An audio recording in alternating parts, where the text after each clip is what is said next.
Prince Manase ena afi mensoso mewaha aso ene fuku eba betas na afi de bokrata munso no ten yene ebusuafo edi ho enkomo ansana ebrepam no mabedwafo enso aba eye George Akom ene Dr. Samuel Afriye senior Ishakche Brobe will also join us now. Yatna say Eddie Enkomo. Wontumi 1013 Wontumi TV on Facebook. This is where we talk Ghana Foku matching. Meju so Napum. Boko. Good. Another year. Yami abdum me da boko niema ya kama. Wontumi granga say wana boko. Vivia boko. Vivia fine. Yasaba. The Bible to so kopem say non krembe bo apemu ansana ya sorry so. What is the difference between a loan and an allowance? Oye adwuma na adwuma wura na say adwuma mu mpenefo say loan say de wusi ye adwuma no bosumi bia na say bia na wotwe bienu bia na bosumi miense bia be je allowance kakra fa kan bia wakatua oje ho ana say be ka say bia be je loan be je bosia kakra fa kan wakatua na sika onsa eka ho ensusu ya dantem no eye de hene ensunsu ne dantem a menti asemu ne say allowance ne de ano no ye meka se nyanam kakra ye de mawo eno ye de nyanam ye de allowance ne ye de nyanam right gishe wo ho okay sort ase ano ye gishe wo ho enya gisa afa bra bia wu okay gishe wo ho ano kokodi free amwo unu obi ani ho asem okay na no mwa na chese enkenya na chese ihye nkuran na ne wo ye no ebe ma hode nso nkubia ma akoso ade ayo na loan ni die so wo ho na mehwese anope the line ebe boy na ye ne lawyer John Dako, member of parliament for Swame. Lawyer, good morning. Good morning, Minia. Africa Panso so I feel committed to so your phone a dom ne omanfo a ewo so amnyina ho ye we can for here nrana when it say just show ezin e be hwe na ebusuafo be di nkomo jano aseni mo magazine ho pa no ko na dia hadwe otherwise apomu de ami adum boko minimara say motimi ahwe the extent that a bit me affected the Swame economy now. Well, I mean, I think the assessment is still underway, but look, magazine the share in the pardon pay and see baby the economic cost there it becomes incalculable. Nipa Michelle Umu cars to do a share amount for shops. The amount of oil machines it's crazy. I'm sad. Now the I say just now travel last week Monday ABC and Friday the FCC. So I might just see no Hamilton the conference or say I'm BTS to fair. There are many episodes as I say. Yani ahwe kwa ya faso obi ho muja eja o no ko efie mo no security na ade ya se free bibi ataya sa ne meni na ye ba ha dwinti ehwe ne ye bize o ko no ataya na security na ko jaja to bia obi enema obi sika obi eja pade millions of cities na wakose ehwe ho si ha me pa ba nya no ko na dia sesenya no dia kanya me da ma me ya se me ka me bia boko ko passe na yenwa mra se beje fie na first will be enra nkomo a monne Ghana for you every eduye through the media party for ebe come home on the happenings in Parliament. Na entiase ebe na mo pese party ma ene Ghana fonya. Yo menya didi kan pese Ghana for entiase nya se omaya yesu tsa demra na yadwuma no. Ye hwese ye demra ele be yadwuma. Menya emra ye di yadwuma enu nti na ye 7 December yokoto aba. Emra ye di yadwuma okruma. Enu na emma ye wura Dramani Mahama obedi president on 7 January. And I'm see a woman ye di yadwuma okruma nti. Ena ye wura Speaker of Parliament Wontumi ebe Speaker of Parliament. And yes sir again who are FB and I say emredi emission. And I'm say ye woman okruma na ye mra ye adwuma. And ntina obibia etumi na ekoba said ye woyeno. And nti na eha say ye woman de di adwuma na ye woman Parliament so ye de ebu Parliament. Na e pesi yi samra ne to nchen ni nia ye de yendidi ne yadwene ene de pe na ebu o man Ghana esa na ye tumra na yesu to ya dom kuma nipa ya ko ne de ye pese ye de mrankwa na eye adwuma ewa ha enti ne ma Ghana fo aso ati ye ha ole sai minia ye ha ole se yura speaker ye pima wote mese bedofi wo kansem idika wo kote committee na wa kan say we MPs me so was suspended na otwe mi no if we say committee no tie no enimbrem if we say suspension or say what they ama yiri so enimbrem eni enyinasto and intino on train sign na omumu meyo medwuma nipa Ghana for to abamo omudie oye Speaker of Parliament any who can say okase ma akwati na fi enti no ene adia na haya no e free Ghana for e de two women mo fare se eye nifaso anase buapayo bi ewo nye ekosunum.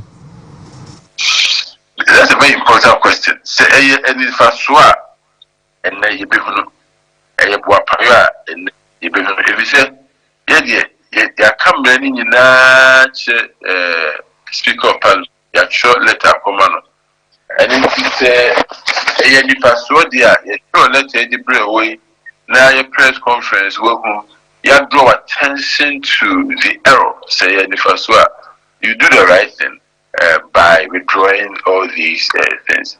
Na say why you say na say na your Parliament na we say you no umu in free Parliament there. You who say buapayo. You who say person dem no eto nche no do no ano adwene ni nyansa ni bu o man no. Na say so dey e mpene bi say o man no. Ogi na bia be ka say adwene ni ni bi bu o man no. Say mpene say dey dem bra ato se de be ya obi abegru ni jina bia ni dwumadie ene de oso wo ye ewo man mu enti enei jidi se mo be va se du ba ko na e betina se no oba mi o se ene ni faso anase bo apayo. Okay, so what the no to nchen a ne course ya wo se watwe edipa nan asensen eno na ma speaker beka say obey the real constitution of the appointment committee, and so from the minority dananka mo hwese mu benya speaker na di nkomo and then mo betia ne say edom kase no etoa so etoto wo mu a yabo ndi so meya asoafo no bi ano mo beja ne saa anasa no so mo de mo beya afa ho. Okay, Minia, it's a very important question again. In the NMDC, there are wadano, and Nifiada. Na speaker, we do communication, then yet ruling. We do communication, and a bass, and now the SC and Intino, or per se appointment committee, no, or reconstituted.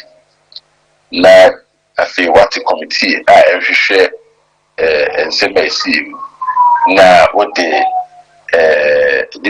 nipa nine was suspended and now the first one no buyer and then no the dissolution of the appointment committee no yeah edom kuma mu for no sometimes crowd marks na area another pray and na area friendly market or yeah let and you better as another pray if you and coca share area friendly market say na speaker and you know the appointment committee as it stands now by the speaker's directive stands dissolved and in the yen na yen sambra as about Chamba na kaje de David only no speaker no say me okay only so ya fanya marking power so ko na very sorry it will not be the camp speaker that so what na wa ena omoye omovet ena ma ko ba se nipa be na say omode one on the bet the na omuka ba bet to me na that is not now. So, who is the speaker? Some no can in the idea. One, Argentina. When this is for area Beja, yes, who are your chairman of a committee. Once I say, I can't say no dear, or Beja say, I go free nipa. Na investigation committee na speaker say, or Maheno, or Betrano, I ejuma. And it is speaker really more ready a yama one number one so the end of the number they are 20. Very, very serious for our country, say.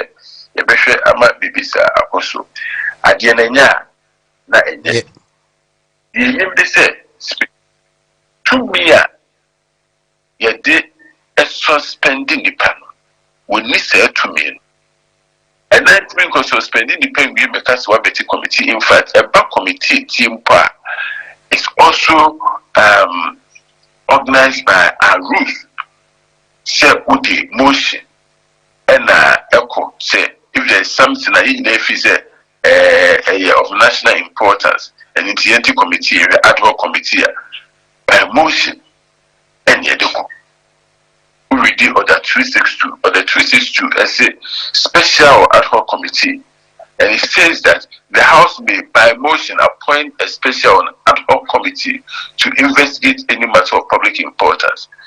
Our argument is that Speaker, he is not the House. The House is made up of members of the House plus a presiding member. And here you find in the committee. And you will speak and we need to be on your own question. There is a committee. The committee and then the end is for no. If it's a idea, I will go so more. And for the other appointment committee to a digger, also a now as it stands. Which mean my out America as speaker order no they are suspended that you have a problem correct or not. And I said when this is for Ghana for Bamo, which is a Ghana for it you so we know what is it. That is one. Or Bonnie no mutism Omuria adi officer Boma nobody so dear woman no more yes. And that is not how we build a nation. We are building a nation and we are governed by laws, our constitution, and our standards when it comes to parliament. And the question is, so who will be of parliament? It has to be based on a particular provision, either a constitution or an order of parliament. In fact, sorry, I can't or so would say under which order you are speaking. The speaker say what the committee under which order is he setting up the committee. The speaker say also suspending members of parliament under which order is he suspending members of parliament.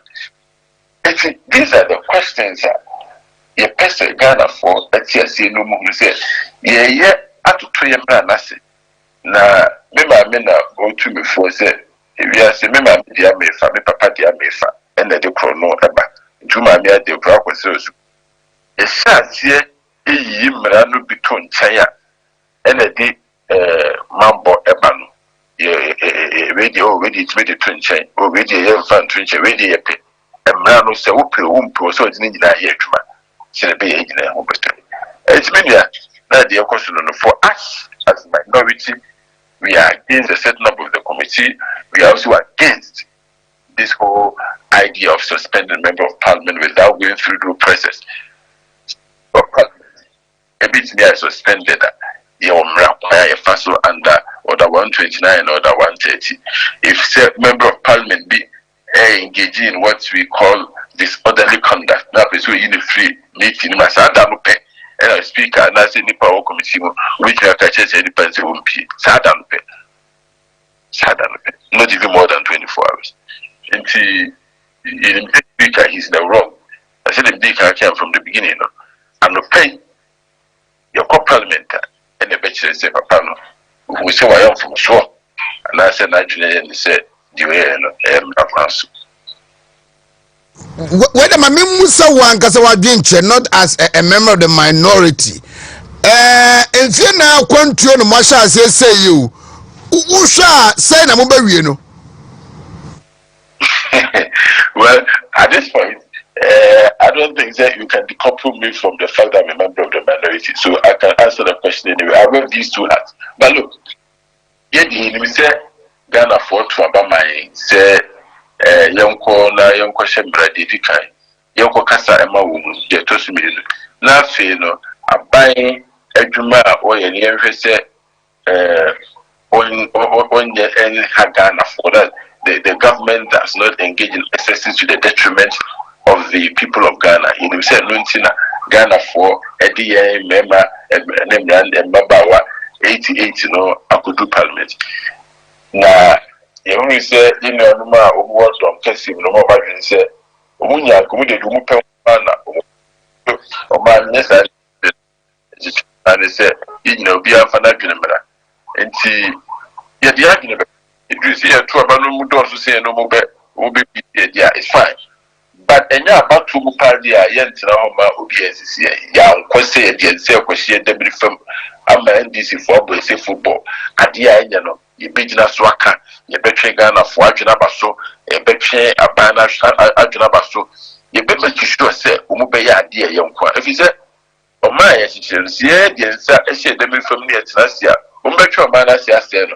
And Sana Ghana for do man baby share and said in 2028. Maybe Mubu man could do Pelisa, a pese. Umu do mutin in a lady Svina, Umubesi many, Umbetu to me, said Umu, I say Ghana for bon. Umu say Ghana for boss a Betty Petruso, they say Ghana for about $1 a beba form. They say Ghana for boss lights. A big enough to say the MPP for money so I love about Masara was for 2 days, the 3 days from the magazine like no idea. And I'm asking myself, how is it that Kumasin Kwan you do life? Because me and Kram work, baby, I work at you life, and you still do life. Oh, no, I would say, yeah, can't do something. What to do one time? You must say, yes, you have to be one time. Maybe I can't mean to see a do like, mean, to see a do life, no crap. As you come out, there be a do light for the past 3 weeks. There be a do light. You need to see a say on control back. And the Tuesday say that, sorry, magazine and Ramco in independent light. So I say, nah, yeah, to about me as a representative region, or you're representing you, Kumasi constituency. You don't also a carabano. So to name a na when provided light, electricity, MPP are buying to be provided for the 8 years. On my light near so your financial Ukwasa for a hair light, you could show any business I can say magazine hair light a dear bantama, baby beer woke Master Bontina Sonia sentiment, his hair lights. I didn't inquire light you do, man and child. I didn't want to be a see do light. Now a year Kumasi sentiment. This agenda of suppressing us will not stand. And look, somebody started from Parliament and will face them. Somebody pay a constituency, somebody pay a regional. You better. I'm going to afford to have my man and say, Yan Kasa, Yan did the beating and they say Bekasa, and we'll keep talking until the right shall stand. Son of Penyamin Town. On council, Hominia. Lawyer John Darko, Rashabi Jenny, Emma Abusiafua, Omo Swami. Aso machi. Hello, Emba. Where? Namiado. Okay. I don't know go home. Enya bibia. Okay. Fukude se also ho ye dada. Okay. Enti na wo church mu ensusu ye da allowance. any loan say ye bo besia ana say ye ma onwanam kakra wo se nwanam e dia ka bia wakatua aho bosumi bia na watwemienu bia na watwemiense bia na se bia da bia na uguso echeche mu a na aso baaye allowance kura betima sa afi na aso aba allowance kura betima ya ro de be ye dia sisi ya na aso de be ye dia afi na aso aba okay me bacho anti loan ne dia family say ta no wa she me no so me buy is a penti me na obi aka no what time they say ta eje mutinti ya so de be ye na wa penti oni na na ye de ase ma de omu ni so nyankopon gro ade aya ba homo de nyame aya ba mu no mu ambe mo je se nyame amomu ye edi mu di bi be ka ho tiji se mu penti mo nim ne ade ade otete wani achi na chese na wasa obi timi re ni nyina no waduadua foforo oduadua foforo ono bia ne de natural one na nyame de ma no ase me ni nso nyankopon ade ne sa sa ka ho na eso na ye dey nyina ka ho na eso was a try say you difference for many folk mu ose onimge bi se ohuge no abonti no okoto atade amana obeto bi abe extra large oheni sisia ba ohunu ofi a ge no ofi no huna wa obeto medium we sisi fie ni bi ofie da bi bo pia no adobo yo ozo mutari se munya de se omusu baya kama okay enti yankwai yanko ala you know bosia ne de alawa ene bosia ne de ade a ye de amawo sa ade a wuji oje ebre bi sei wo be say tua no back wo de beba ebi kura wa ya na nsi hu ho ensi ho no kura na duru ba bi e won chichemu ye wo mpasi hu mpasi hu no okay mpasi hu ne ye say e bia oje 100 Ghana what the 50 Ghana beto so okay ahu ani e wonsi hu no eno no ye bum na wo de ka ho eno no ye chese ye obo ho mpumanim no mpumanim ye wo mpumanim ho ani e wo mpasi hu ani ye wo bank de na ebre bia ne kakra credit to so ne ade enti busia de ani alawa de ngampa alawa alawa de wo je wo ntua ye de ma wo mana hye wo nkran okay ye be pa chechefo na o mo je tie ni bi no na ye busam se allowance no any loan no o mo pede he na we no ye nua no mo a especially nursing training phobia na wonum ye na ache o tifi na ticho ogbe wo kwetia na wanyi so a de ebeduru ho enti o ye teacher training de na ye ka ho asem na da workata na ka ho asem na asha se teacher training ze ebia na nso e betre ko edile ebi so wo de edile wo mo nti ase yo na edile ni si atwamu abande o ka se edile gwa na se o do ka de da ho atwamu de e right yanko ya ba ne de ne aba ya be som nti asomajuma no an ya kai mo se ya som so a ye hia pomuden so otiase apomden nti na peske se wo bo na so opomu ayedin na ne wo ka che wo ne se wo bo free health screening na eba se blood pressure, blood glucose, blood cholesterol, afa body mass index, syphilis, se ebia wadwene mu, wakoma mu, wahrawa mu, obrabuo mu ne ade a ani anyame ya doma ya wade abai hia wo bibia ni na ene ba yen so ma na so mame na mene lawyer Kwasi Kwaten eni enkomo enka ne kasa ema ngomasua asoye no na we de menye sa djin fini honom anase onsan fa yenko school biu de na MPP amanyoku ne ekase wo mu ebeye senkagara foto aba edemaya eni teacher training allowance ne for so a ne wo mu a aban da no twa mu no MPP ba 2017 o musa de ba ne emmoa ebeboa adesuafo ne enei de daily graphic de bokrata no kan kwasi ma chan me ya Oheneba mejo so pa lawyer na pomboko yesu ni mediri pato so hoye amina dom boko adepa yensia se wono brofo no won hyeda ntiase ntimemfra wo na echeche mu ma onu nuane mu a wo mu hyeda nte brofo na se allowance ne loan no susu adantam eye de he me kra anopea na me amenyua fokode newspaper headline no send me mhu na me say baby akudru no me say adiwe bokoko na ubusa in response to your question directly there allowance there sikebia ise de twa and the so ase for jumedi bia anana mo bia wutu sebia bro untwe sika no ma baby sika ni free no back and the Oheneba bia ojuma woye o Wontumi na otena also bia ofaka ebakumase ebedi jume bima Wontumi ejuma kodo na bia ma ofu allowance kasi to petru egu kem de fabra no enya dia usa kuchi ama Wontumi back na ekase loan dia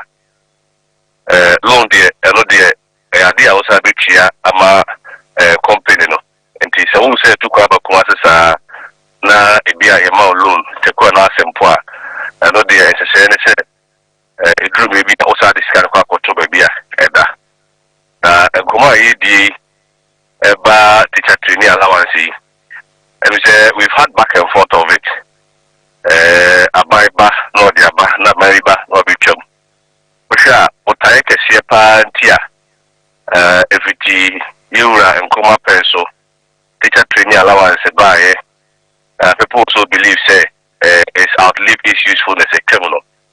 The history will tell you say now if it will be attrition rate as I tell for that quad or no a free Ghana a couple baby a quay drum. Okay, can they party na sabre migration to Nigeria no ne other African countries, Libya, no more, so the purpose of the allowance then, no, and about allowance in the area, say, na motivate, in Kuma, and almost all Sabra, so also would take advantage of it, no more school or Ghana, almost so it might be a teacher for. And I mean, by and large, you know, historians will tell you that that's the purpose of the allowance. But the question is, say, allowance and also a home SI relevant and so on for so on. Yeah, MPP Amanyoko ni baby na me juma sabre wa ba mu de dey ojidi se so sa on for so because e no ma be brave. The kai ba ko bibia a friend of the disparity in terms of teacher placement between the north and the south. Wo share ko baby to say bia some of the northern communities are and even the disparity also between the rural areas and the urban areas. We in Kunkitwum, and in Kwakesim, and then could be at the northern belt or baby, northern communities in Libya, and the southern communities in Libya. We share teacher for your honor and your pet, what compared to south. What the teacher for a war again Kunkitwum compared to Kwakesim and your pet. Because would you be posting all right, but what you make at say. Pushing God not one on yet no uncle, the be a coolie crooked one, can you acquaint home, or be trained so as I'm wako. And I may be a horse, Mr. Santimantem, if you're in crime, if you central region, now the Miko school, Preco Hamlin at Makotomenko. Now I'm quite on the Hano. And I'm on the Hana now say how binding because I'm quite or honor in ya Checheni, a man in show, my dear. So if you look at the disparity, one more will be a teacher for me bringing off. Baby, so a teacher for my hook anywhere.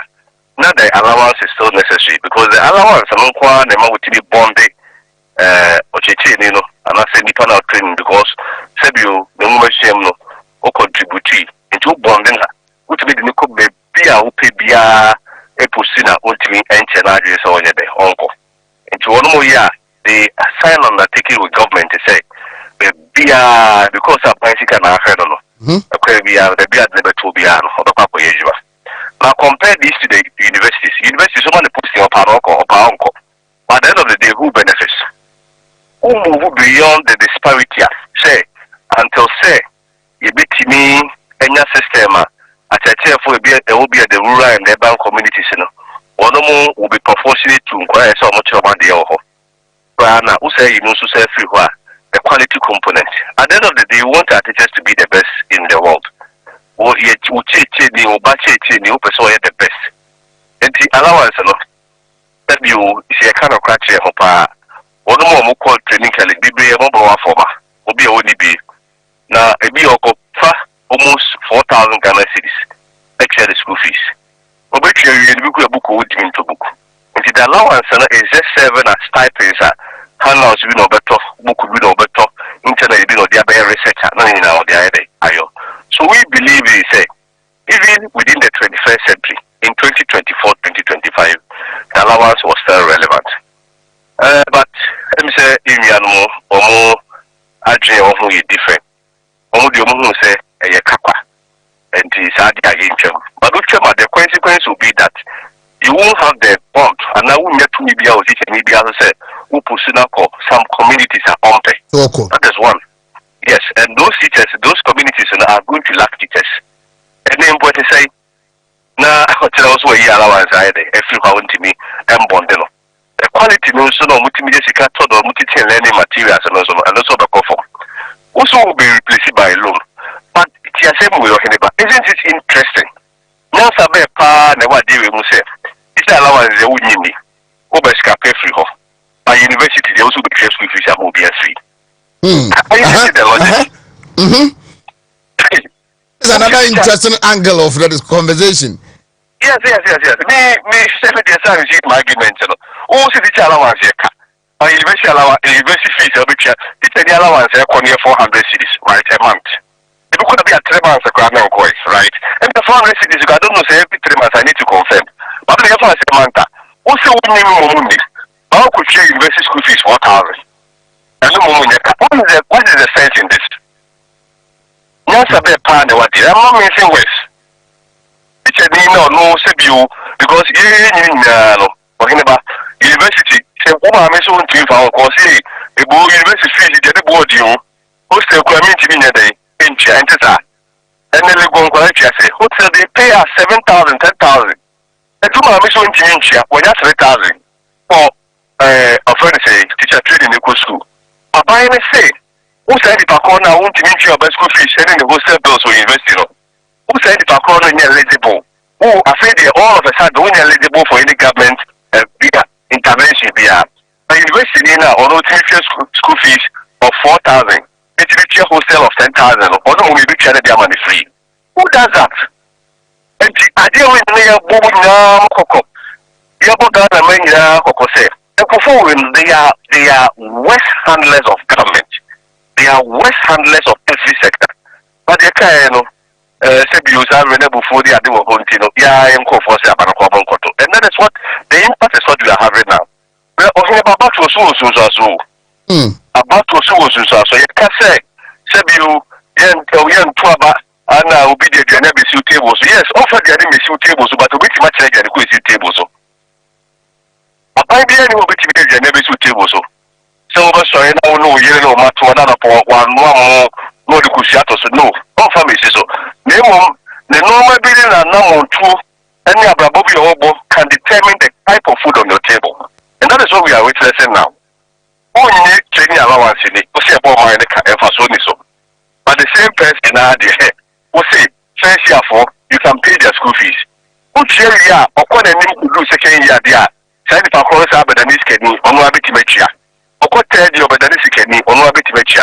Or what fourth year Abadanis Kenny, on one bit mecha. What is the logic in this? What is the logic in this? But the Akofa Badano. Say na yebe kona yema yemu hihia ise yantumi anyamra ebo free SHS no ho ban sa ban bi antumi vanessa nka da ache na oh that's it sabe the parliament ana ndisi for your for kwasa sa say free SHS o okay free SHS bill number Dr. Bichu no and the table bill one way about to we training allowance in Punji because the point is that the free SHS is more expensive than the training allowance. What does it? No, it's free SHS so who feeding Kolano per year you know. What I say 1.3 million students every day you are feeding them morning, afternoon, evening. Who told me textbooks, who told me tardy, or no more markets or whatever trouble or so, or no more electricity. University technically is so much school fees. That technically is in the crowd. Sometimes I don't even get the NDC. Technically, there are only 46 of them. Now, if you cannot sustain 46 colleges of education, 1,000 plus senior high schools are to sustain. They are because of Bantinia, the better. May I say, Yamisha? Lawyer Kwesi Kwatin, I don't know. Her Excellency Aso and Dr. Fuku Mibacho Yonkwe. Near the Pesque, so Pesque. And you see free house screening. I know the Magana phone na bebia wo shia no. Bibiani. Unya dru bibiani a Western region, Western region. Nyame ya duma ya wade ya ne nyina ye shia bibiani Western North. Western North. Yeah. Western North region. Na anopano so kosi enwumre no num. Ana sa free house screening ne koso. Ni say blood pressure, blood glucose, blood cholesterol, and a body mass index, hepatitis. I don't need a no. Syphilis. Umudru. Okay. Body mass index. Okay. Hey, folk. Body mass index. I know you say umudru. And no. Foko. Umudru. Body mass index. Umumuti asiati. Udi wa Mr. Agomo bi apo boni ano. Na ainwa. Wakuma obrebo ze wa jump body mass index no ko na say ya free no so a etwato we no etwato aso konim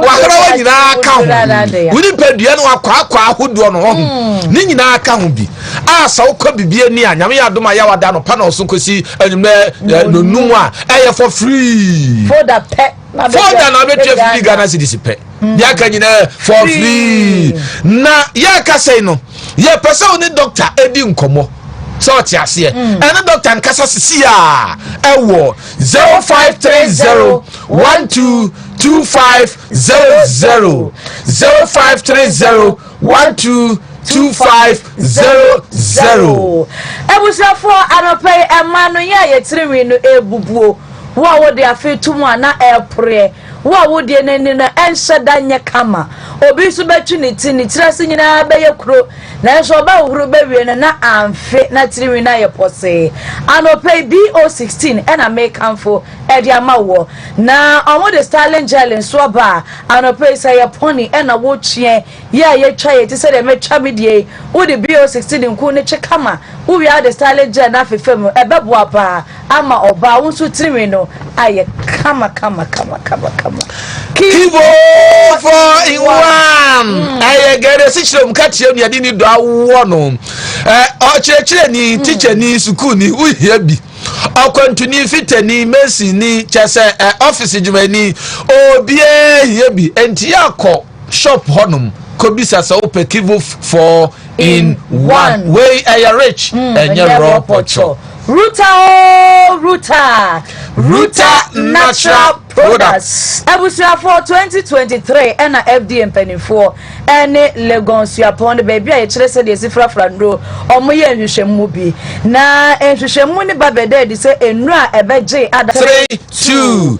Double cut out what just now the penny in the corner in the cottage and a betting about Chabacon. No posso. The Devre Tiafonia for Yadi Obaha, the Trinity and Yakano. Oh, B. D ni atrasia say obia bedidi ame peche daily graphic oh kunini da wokata no Ayaya. Osheba no what they are via okay, Daily Graphic we must collaborate to rid Accra of filth. Greater Accra Regional Minister after to launch transit scheme on Abidjan Lagos corridor. Swaterman owner arrested.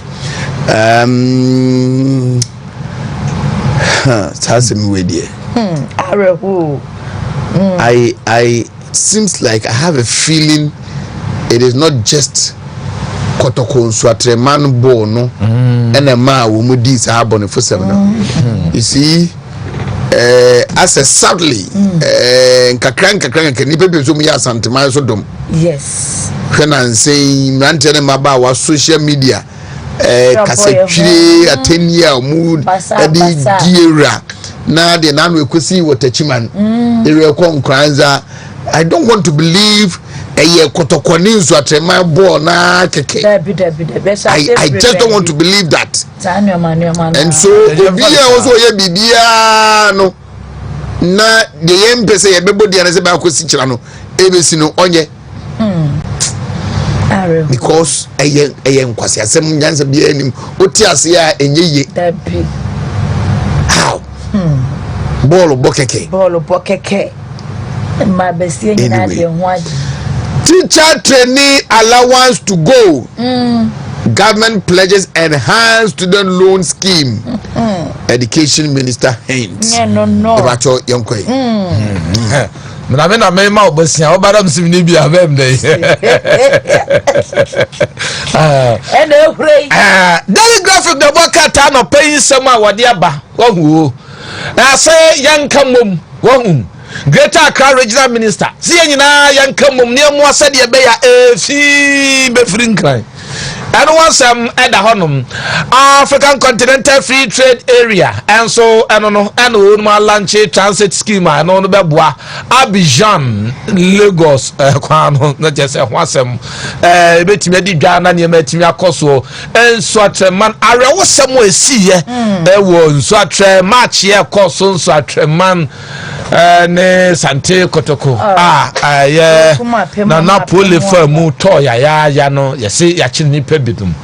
Now, Education Minister. They say, Ukuma Pemba, Dinamukum. There's Ukuma Pemba, and Unjila Masha de Kumkuye. Hey, say, as I read names up,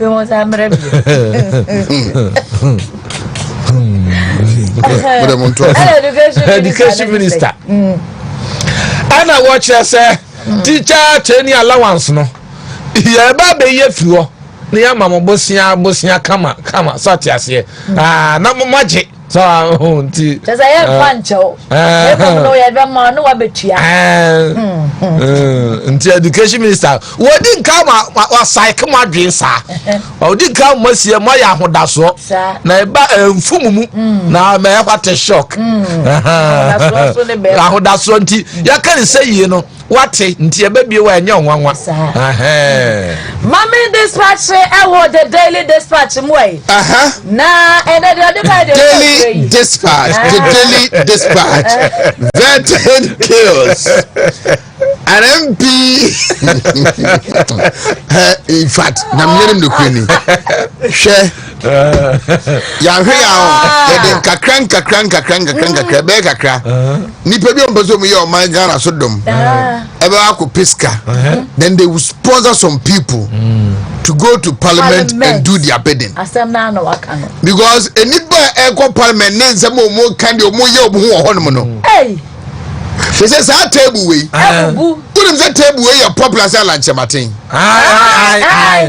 Alaja Martin chigana nyina what about to say say be 30,000 and walk ahodo organize that table we any pa ka table we won sem no e don see nipa Alaja Martin born the campaign to nyina omo to about the man I didn't MPC here wa emrashe bedefie e say dem say be MP kura so say body kan hu be kan be kire nipa no stage as maximum MP under a table and squeeze and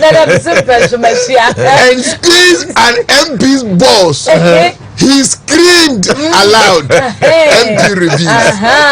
We ask. Associate him. Daily dispatch.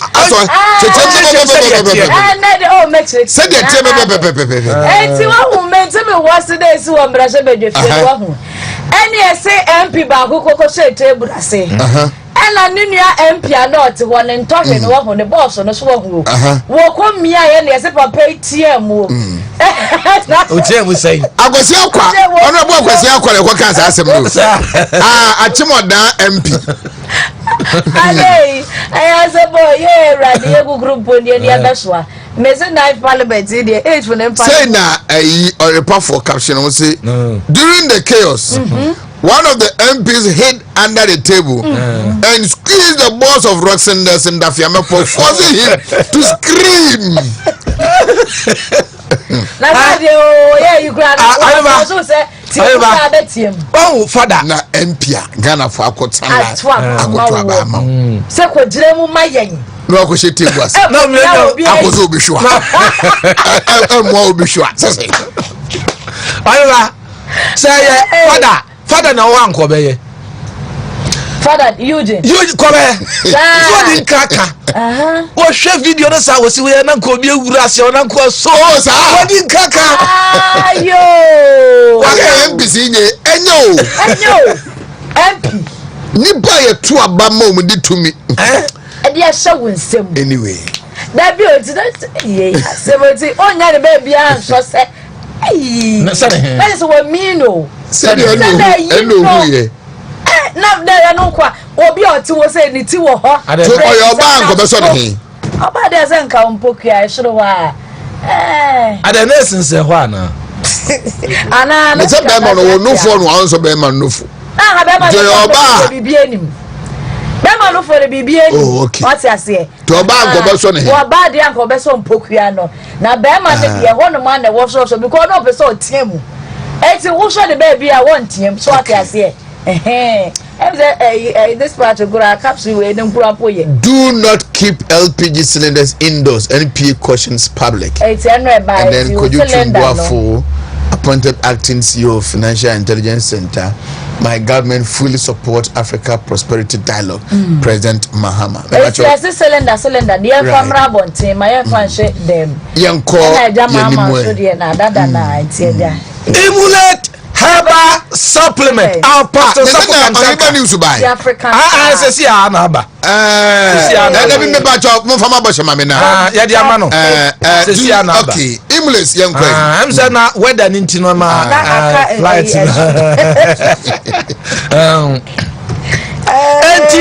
Emulate Herbal supplement. Apostle Dr. Safo Kantanka, the African star. Oh no.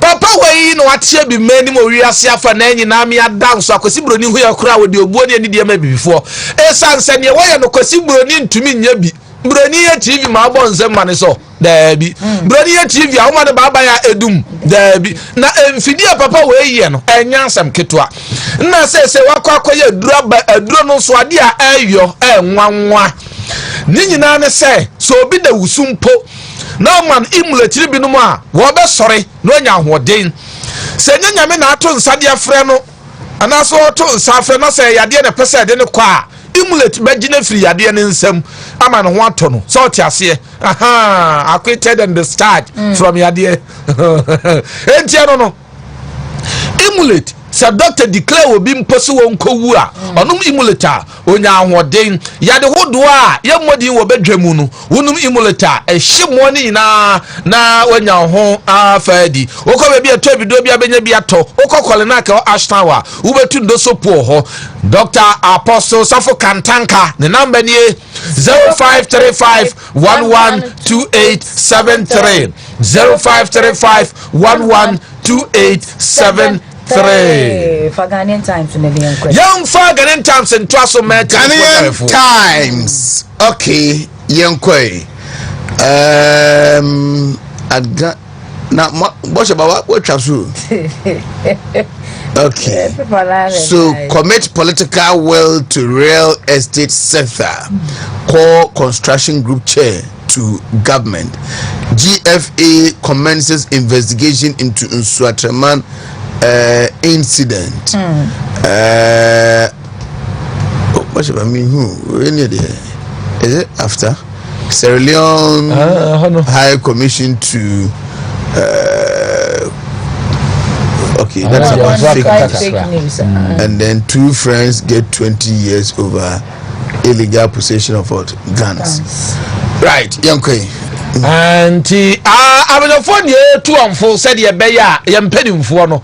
One more babwa, one na chese real estate sector no.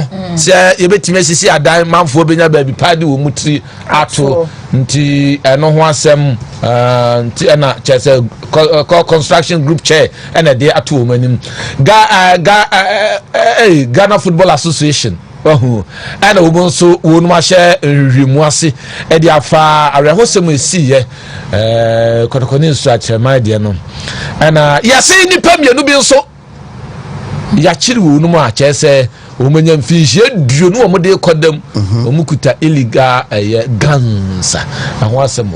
Okay. Oga carry on. Therefore, anope mama Augusto make sure no be.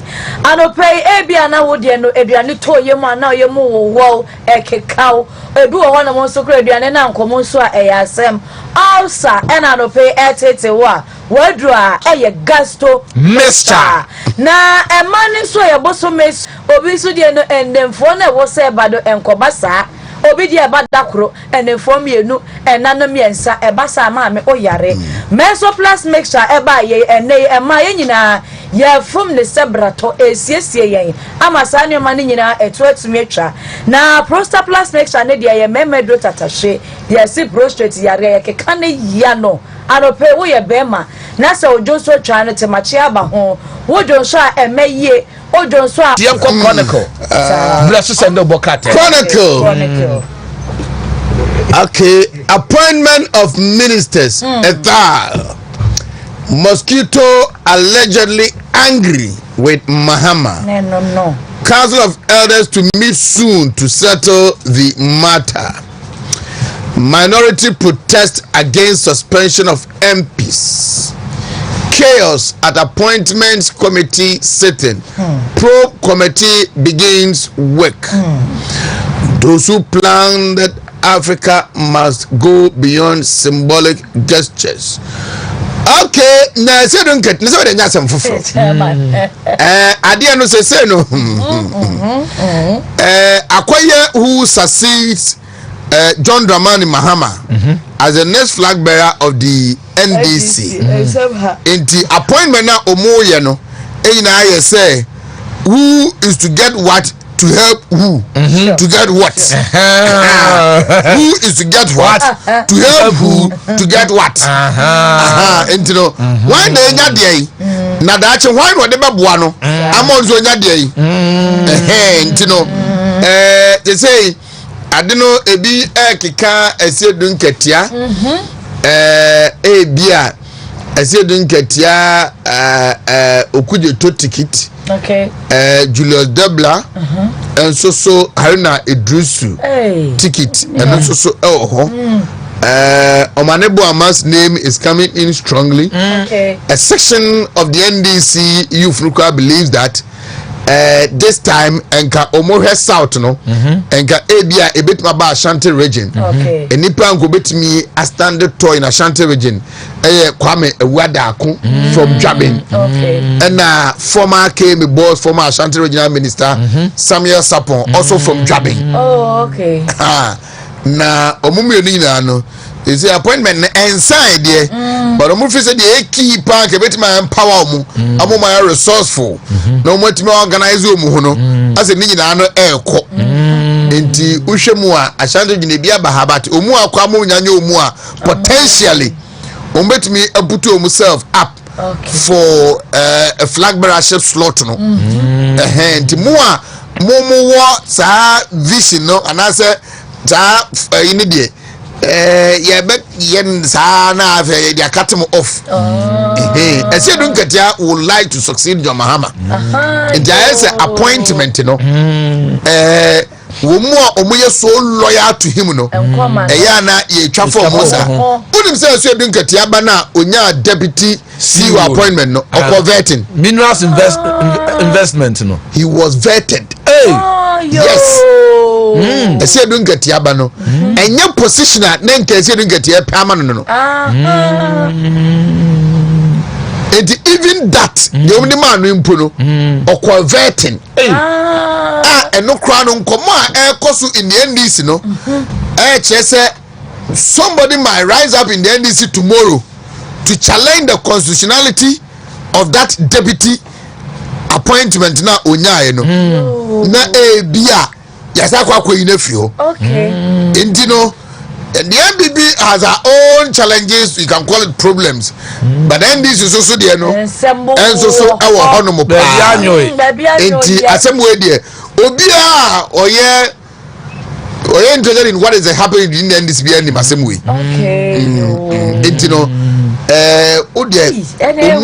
Omoye close to a ceiling Katia bet me aboni chidom na ne flag bearer ambition no obet me achieve no dodo na benya ambassadorial position okay Mungo outside na ya ma the blessed je ambassador na wagina okose ekuro part no free you lose touch with the base of the party and you know there will be some names so they baba mbehu night munina as the etwa mosuno ngomba na party na ikokura party na jomochiri ndi Chief Julius Mola ne Ibrahim side no say e honenam and I don't know it does appear say interestingly Haruna is trying to win himself back to the JM faction, no, and you know, yes, Uncle Julius parent Haruna, no, it is perceived say Haruna ni JM war.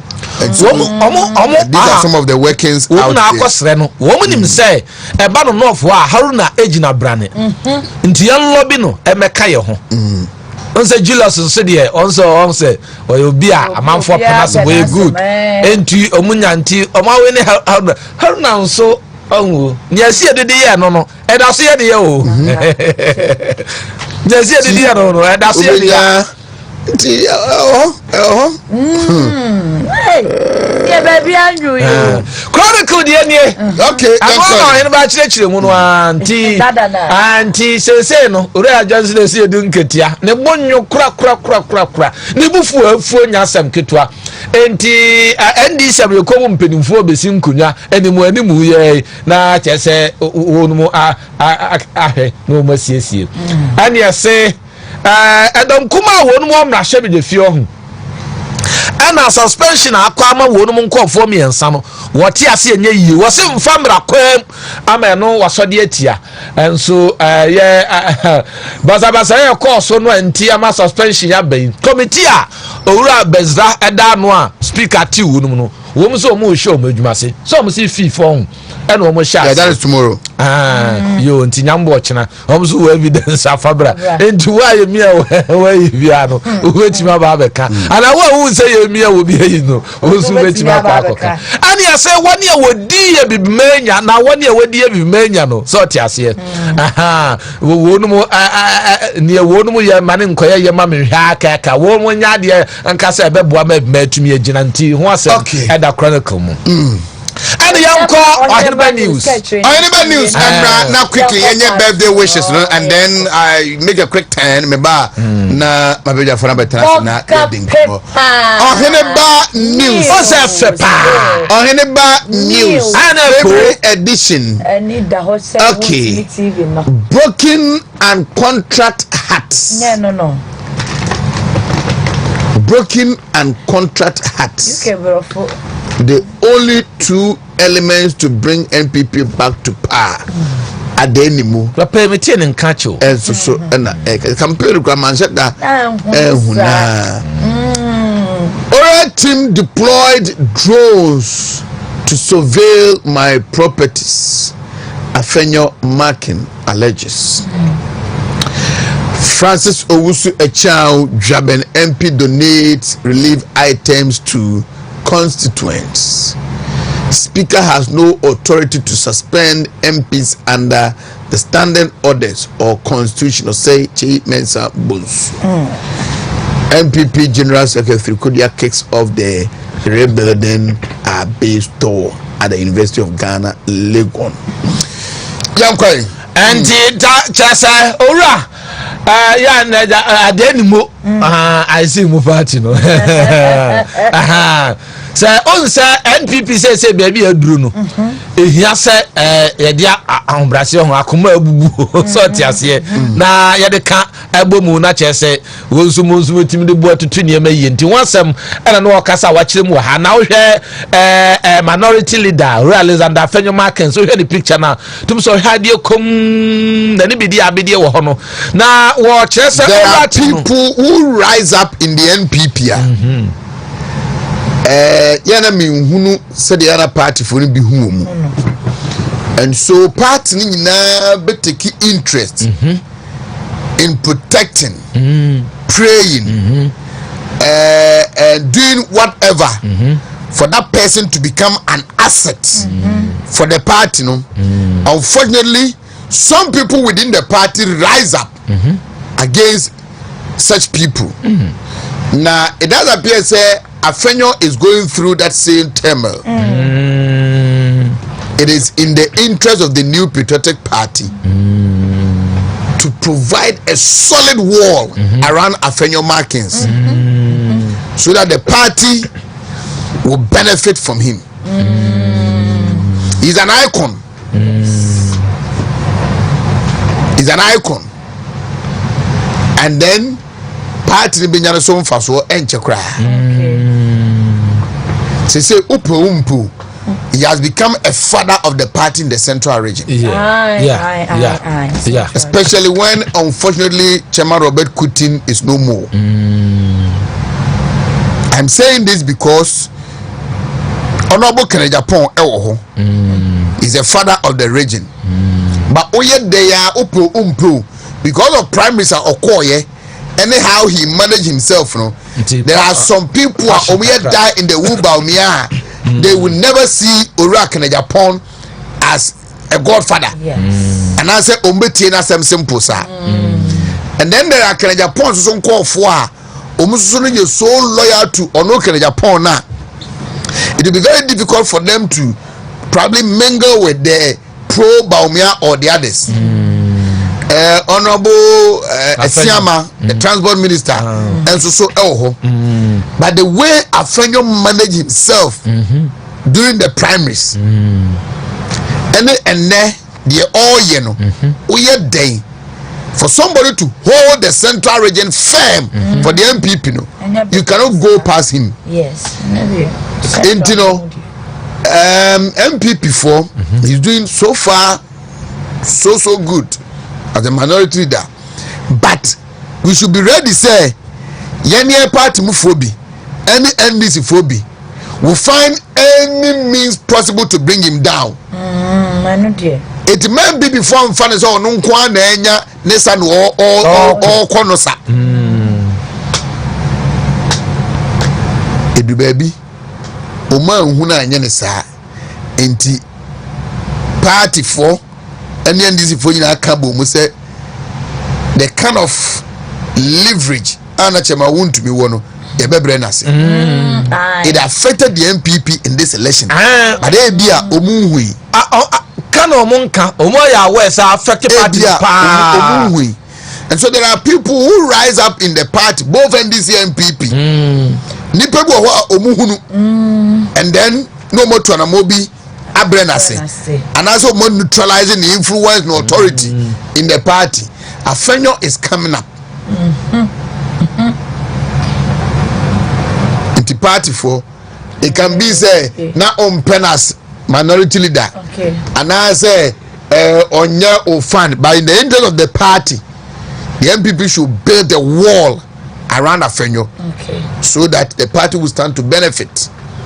And they may mopa Yanko yanim na yanko wie. No the wishes right. Anti Arabia say honorable say chairman Sabonsu. Yes so the drone and a koye na japade. Ora afo na atente wo tue omoto no. Wo mu the drone koye. And the drone show am the koye. Drone. Na say be japade no. And I drone. And say drone. And speaker say them say no interview and and jaba. And all right. You know Jabe MP. Yes, Francis Owusu Echao. Ono so akwa donation. Why there ye MP. Na mom opposition there. Ye besre. Omunya isa ade no. Bibi ni a wo mon komunya ni amefa meka ma wo mu. Yes e bia ye ya. So power am ya opposition there mamo nya sa. Yanko birthday wishes or quickly 10 by 5 minutes after 8 you got to check out. Na yanto Ivy that's one. See I no pay Ivy Edino Ivy there Boshe badi speed. Okay, Boshe badina ho Kowachi. Aha. Where I am mention of secretary. Okay. Mention of constituency secretary. From Honorable Akwesi Kunadu. Yes. From the second vice. Yes. Chairman and Eskwekweji. Yes. From Bone. Yes. And Umoma Kenyina. Yes. Say Ernesto. And Umoma Kenyina say your secretary was there. Was there. Secretary. Happy birthday to you. Happy birthday to you. Now could portray the account. Ivy the eyes etc. And your birthday. Now Ivy happy birthday to you. I'm say Asokwa in the municipal. God. And Niabe so Abigail. Na Abigail the anka Assemblies of God anka ya de oba no ho ofe ene soso. Awasa Abigail oba no ho ofe no wa adwempa meso ho ofe me wa adwempa sa ana etaka. Enti we SRC Vice President Valley View University one mo main campus e won kan am say Valley View for the no my I fura ni sawo papi kire de buy on ono ana de be ono enti you wish you happy birthday Abi ti asan da bi we so every why clef wo nti ora maso asante nana mu anado no atade fe na tonsu eno wo you wish you happy birthday ano in ba we kakraka birthday bol again no na ya mami yes stay what the Selina or ejoso na ena ye ne birthday ejawusu wife ejawusu be ejawusu wa wajawusu be ya wa wajawusu ye mo bebrebe okay ejawusu wife ni enti Selina ya mami Selina happy birthday my body mama nyumba kuna Abraham Kwamame. This is the big of the day. Yes. A big one for the day. Emma Abna Amankwa Afrifa. Okay. Emma. The chief of staff no. The chief of staff no. Chief. Emma Abna Amankwa Afrifa. And then the birthday. Abna. And then your birthday. Emma. Or your sister, yes. Or your friend, just say everything. She sacrifices a lot of hers for me. Na Oheneba say, Naminsha no, Abna, Naminsha o papa. Uni say ma bo ka. We are say so we are pa. From my good self, from Honorable Alexander Kwame Afenyo Martins, and the team Nina, from PK Sapon, from Corridors of Wisdom, from Lady Kate, and my good friend, Rosalind Giza. Rosalind Giza. Oh, sir. One of my favorite actress. Omunyina say Abna, they say happy birthday to you. Oh, chief of staff, great. I know my chief of staff. Na meba yamra na yamebo enkomo akahaya Wontumi 1013 Wontumi TV. Tweme ninkomo. We are on my working out, right? Na school boko. Yeah, what them? Yes, I question. Na usu ande amre. Leave your microphone. Who's here? Usu ande amre. Usu ande amre. Oh. Addition the Usian and Rano. So you are doing so abra. We a professor ne. No switch na the airban 1 year you get rusted. In the addition the memory holder. Acquire the near media mempa me that everything. Interjamenu we say no ano. Masa kwasho me MPhil in political communication. Intimiwe no ase bia nyame pa next year me start PhD no. MPhil in political communication. Yes. MPhil in political communication. I'm trying to lead the line for the last time. Yeah. Hello, good morning, sir. Good morning. Honorable Osei Chairman Sabunsu, former MP for Swami, former majority leader. Afishapa, Afisha, se mino won kasa wo radio, so me just apom so ye. Afin committee afipa so. Yami adom ye hoye. Da Nyankopon ase. Sadia musija the 8th parliament ho. Na afofra wo mo aberem in the 9th parliament.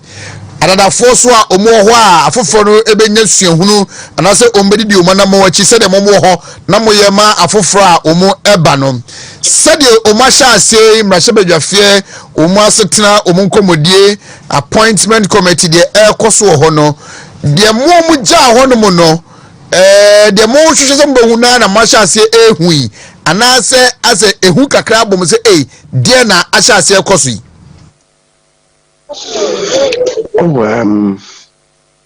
Say a baby ni enipa ede won moba ntem say yemi bi afiri ho no omo aba no so omere omo ho a ombetimi abeye adwuma no se ne na ye ho ne ye no ninga ne say ebebo na suhuna omo wo no yetimi atre omusu ehunu ama wo moni manimu ye titu no ewo ye MPP fo no yefa isan say omo ayaba nipa be ede wotwe a sese mu wo ho no a ere ni mu se ba ko abeka ho nipa de wotwe na ho no ohun say afofofo no e bro senia omama matie no afofofo no bro adunum ensia ya kodusia just ada for na wo no just about less than 1/3 na wo na emwa but ebinu potential so mbitimi apeja omo esu ehunu nti enimani we ya na wo say wo modern say bitimi aboa wo no mo sa akwan no so na efa appointment committee no dwumedi na nkasa nso de me enema mbiru na esi ho a enye manika eni say appointment committee no omo ye adwuma sesi no so na yembra no eka no we don't even have the full complement of the appointment committee na ye adwuma ayi yembra no say appointment committee no na emra no ewo ayi order no ewo order 217 order 217 na appointments committee na say was appointment committee no comprises the first deputy speaker as chairperson. The first deputy speaker no only Bernard Ahiafo, and the minority leader as ranking member. Minority leader no Fenyo marking. Don't know ranking member. Not deputy majority leader. I vice chairperson. So the deputy majority leader no only former deputy finance minister. Something echo. So, and then Richardson the making, and then deputy minority leader as deputy ranking member. Deputy minority leader no, only Oheneba Asukwa MP. So, the Obenipa Naidin was nipa 9 free wa.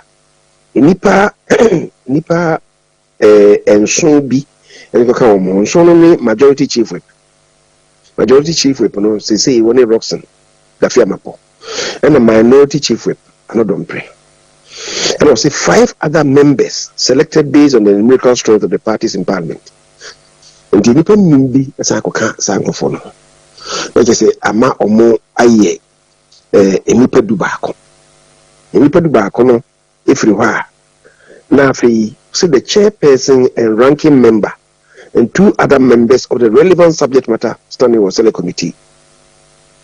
They say a panel committee na wo the firm of majority leader minority leader deputy minority leader Sandy Panano and chief reps Nimi no and 5 other members no so na ni here say ye bo bidding say be a finance or say finance committee for no any pan na emeka say the party back no ye bo bi say onko energy ye energy committee ni pan na emeka say any party back no because omo committee no so no omo na bitimi etimi bisa technical questions wo ministry ho then ye any pan na ye vetting no so no ohwe say your constitution no ka in Article 78 and Article 76.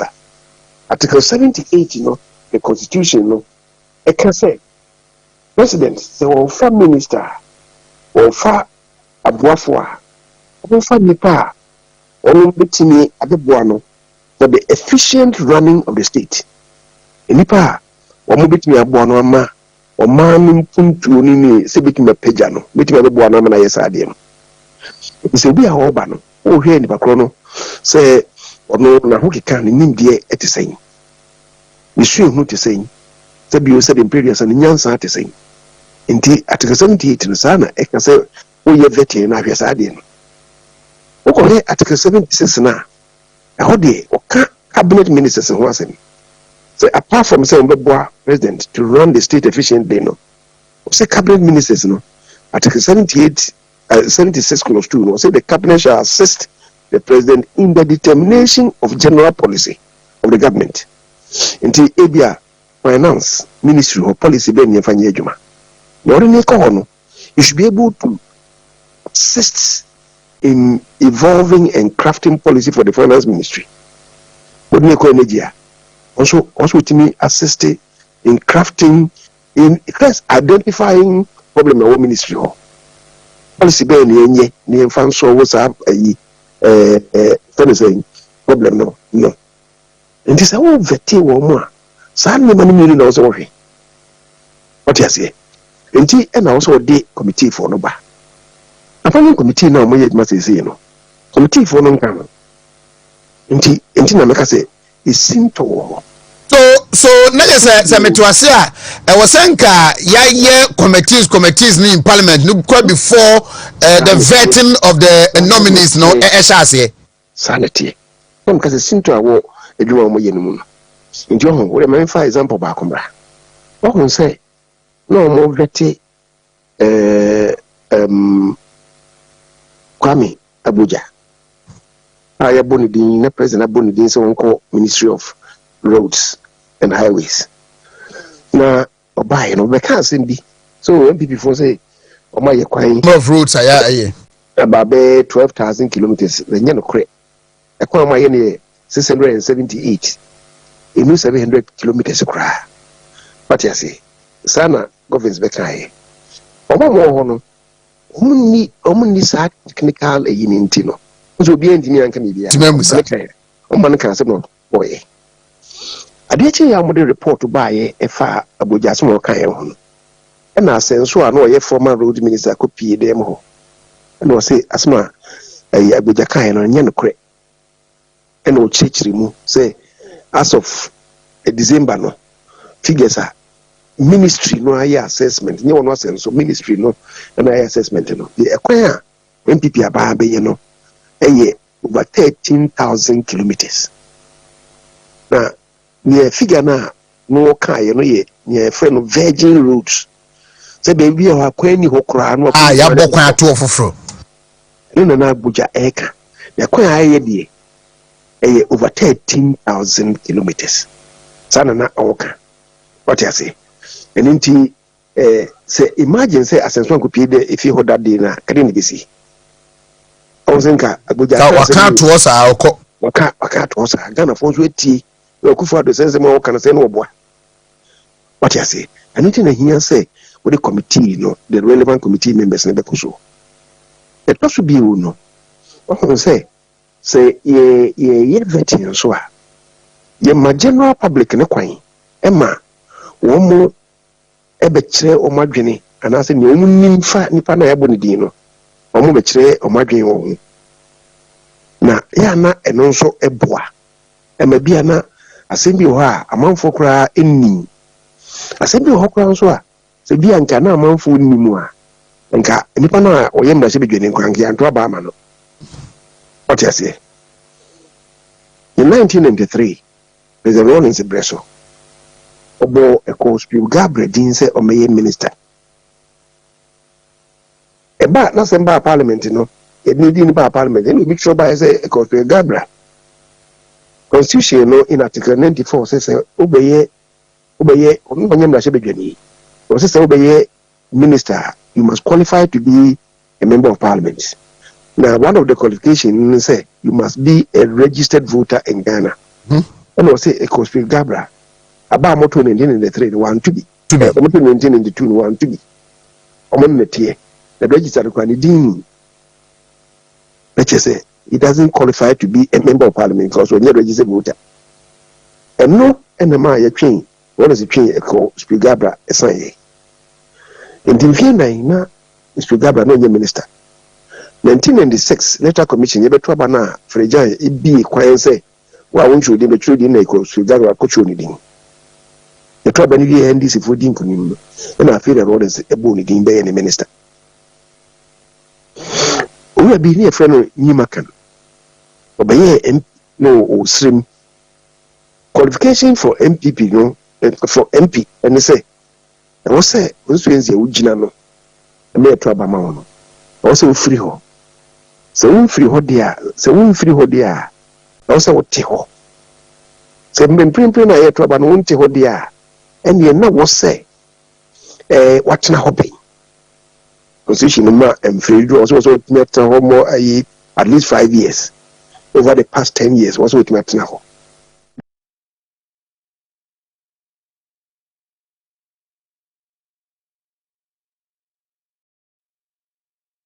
makai ujina onsuezi mmeto abamano onsuezi nokujina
abamano na ochira de ho no teacher ni wo but na sa constituency ene ne constituency no ufiri mu no nzo no ebo ho ochira de wi na okoda ne constituency di bebe ochira de no wa na oda ena umfiri ho ena onti ho ena ontra hoda enunti asane kokot yi ni firi ho adamu second de bae the same thing You know, if you are bontain neighbor. Now, me, Jachiko question, also the if you are bontain neighbor. What you say? He said, let a year appointment committee for the first time since 1996. Rollins, a Brussels, Sammy, a Parliament for Fra. What can I say? The minister for no, or no, or Mobia Twasso. In Germany, no, and Promodmaso. Emma, ye class baby, only time a sorry. The minister said, more than also time or so, or so much also. Once I'm Mudina or Mudinimra Parliament, Nancy into 2 months for because we be a Idi Catona, no name Fina, or could you or could be beer. That's another day, dear. It be a beneficial. The young Musa Parliament and no some NDC4. And now, judgments are just in the court quarter, Supreme Court, several and some more moving for Frono. Parliament no more, none say NDC4 doors into no. Quickly, no more resolution of Parliament to say. Parliament are resolved say, a Zankofono, Enino, ya approve of Munina, beyond possible. Resolution. And the appointment committee no and trust will be out. And intino, ya mark say, you advertise it, normally advertise it, say, will be there advertise it for 2 weeks. Sometimes it meets it now, but it allows the public to participate in the proceedings of Parliament. 1997, no, yeah, yes, I did. If you want to be that, but I'm a fear, and this is a overwhelming majority, and it was almost idea, but say, Adiana, you advertising, you're free. The advertisement, Nanka, yet to be, I didn't do any panel from Rano, was I feel NC. And this is the first time since 1997. In this time, you may me, I say, a Kosua, made the appointment committee, no, and not a Juma Mudi, no, me say, I'm not a simple Omagma or me. That has nothing to do with Abia Nipano, the competence, and I say Abia on your competence. There are some of them. Me no my Juma paint, you know. Make me say, you pass me, make me the more than say. So I do the amount on betting ye. Now me bought Kwame Bujaya creating. But a very meticulous person. So, almost as in your kind, many no create. So, and I said, because say what he said was half truth. But, Rami, make me a watch so with my Juma. Harry Drusu, I know him. At the forcing, go to the Ministry of Finance. Minimum no or you know, you say, you mean a daily as majority leader. So I may know your ranking member in finance. So, let me try and work it out and then I'll get back to you. Why? Is it better? Okay, you want to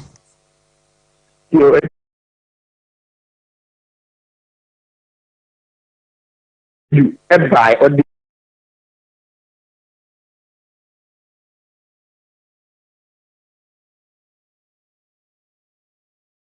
master sentiment. Now, Omura sentiment, no, the air fresh, the yes, and somebody any the mother executives. And you move boy, man, you say, Omura sentiment, the committee, no, all the 47 constituencies. No more powerful busa, na so, about the say, any baby, you know. Ombishia, the probably Ombishia party for Ombokota, Ombishia, if you for Ombishia, the party brain, or Maji, Omudia, or money executives, nothing, no matter yes, you are getting, and Ombotimi at the more sanctuary report upon crime. The general share, any and a professor, or they ma the original executive body. No boy, man, yes. Any Okay. I was some could be. I say, you to buy a Korean and more could be. Any and I or the buy in your company. And how long will they be in the Asante region? I'm watching now, you know, and said that the number of person and combo constituencies means. And he said, to me, but it's a more to me, and Reniswa. Or more, they used to 3 days. 3 constituencies a day. police obey 47 na edi say minimum say mo comedy na bemu a so obi pese okọ committee nim na se bia committee nto nsam friend na ekwan be na nipa ne be fa so apart from mu a omuwo the opportunity say ombe send the ombe so the ma committee via email no so we pese okọ committee nim a what is the channel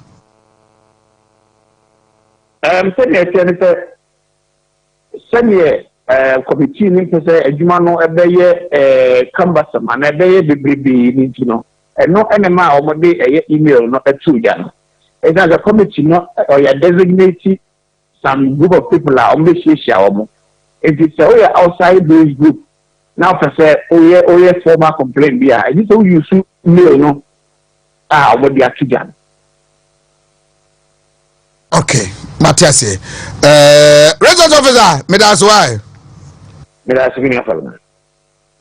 Steven Nana Kofi Owusu Badu no Ashanti Regional Research and Elections Officer and so committee the regional council Chema Wontumi di animu emo mote ya honorable say chairman Sabunsu eno de obeka say peculiar brofo no then the Ashanti region kwa then the national party no can take the decision na there be Chema Wontumi said there be or know how he does the things you know he always ahead said there be the share the course wa hanma to honorable say chairman Zabusum committee na go round any party for edin komo and no ho and Professor Michael Kwe committee national council and a mandate omo so akọ round mehu kra se menua Dennis Kwakwa enso so no via social media on also creative platforms via on also edit source views for whatever happened and then recommendations amount for edit base and such a yenye ewo your constitution party constitution mum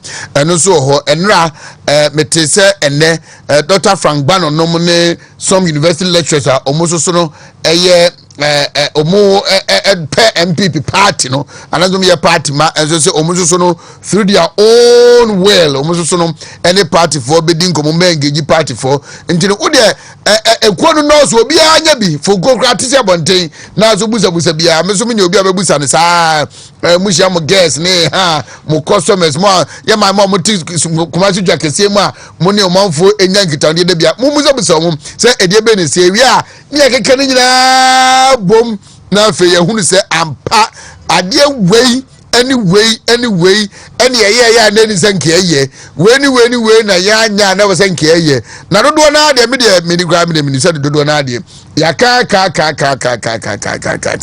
ama me je se amofo betum nchine na fe yehu de ne so ma menhwa krata me twa se me nyara mo mpanifo ba no menhwa krata ye minority da etre e de koma the Speaker of Parliament na omoche se eniema koso no enyade a umu enije ho na asenya se bia omani nye ho kizakeke emremu no omufri se Speaker of Parliament se nyebo apoyode a na je se ne emra no onsa no nkonko heni biu na omuhunu ekwan a womode eno eso ebefa so and so he has written to Speaker of Parliament Moshe say ebi so right honorable speaker I write for you in okay look at the 10 no or say na men ko ba bia o raise concerns no na yen konkohwe ehonum no ne ensem poti on person mo de to Speaker of Parliament no so omo raise issue of violation of standing orders on disciplinary procedures.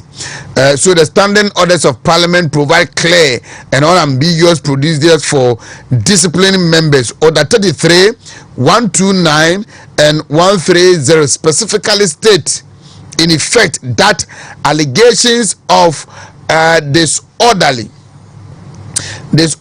conduct or contempt of Parliament must, where appropriate, be referred to the Committee of Privileges and Immunities.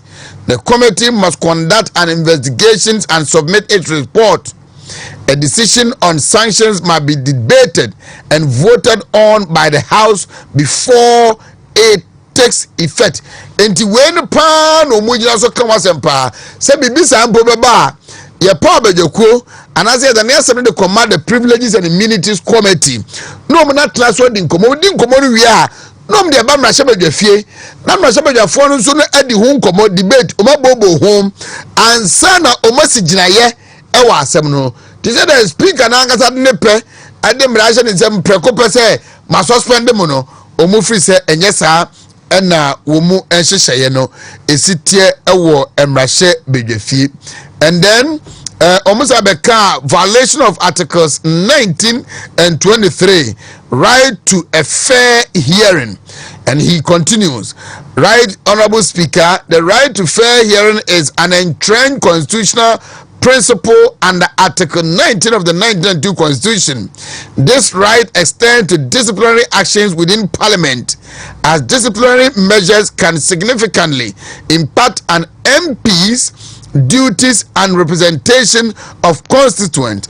Under Article 23 of the 1992 Constitution, the framers state administrative bodies and administrative officials shall act fairly and reasonably and comply with the requirements imposed on them by law, and persons aggrieved by the exercise of such acts and decisions shall have the right to seek redress before a court or other tribunal.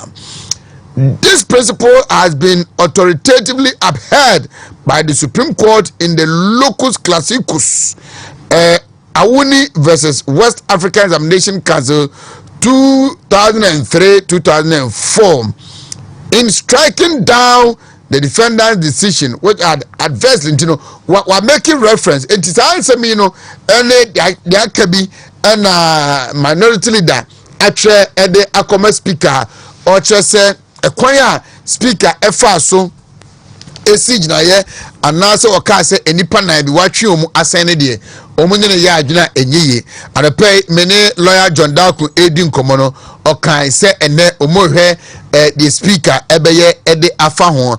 I also ask him say na womu committee no eto aso a eveti omu no eno nso so no ombehwe the speaker ebeye ede afa ho. We no nyina no ensem a ekoso e o mrahye badwafie ya kwese ase ye won numbers nti mbeka bia ye ntie na the person ye no ye 88 as against 187 or so entino eno so eye de ekoso entino we nyina eye nkomo a ebede mehwe ne mu se Georgia com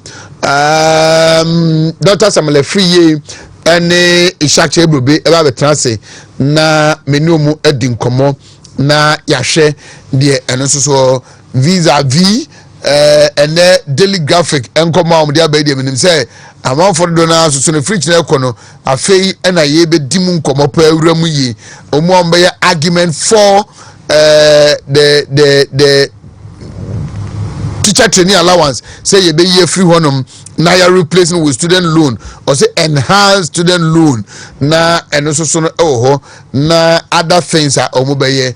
Does it give you room to suggest say okay e be free senior high school no bibi beba ebinum so kwampo so ye ne say enura sanansan ne na mampani epa abejakuo say omusoso no ene Ghana for do na stakeholders eni nkomo na ye nhwe ye ngoma sua no ensachaya ye beye ewomu endinga mampani ntwen na nkono abejakuo a wapaw no omunya omadwuma nyina anwie na abejakuo no adwuma omoye no ensusu yakoba say teacher training allowance ye nyimfiri ho anase ye mane nwowa na nkosi gina ye ewo ho inja se bia obedi committee na wapaw no anim no.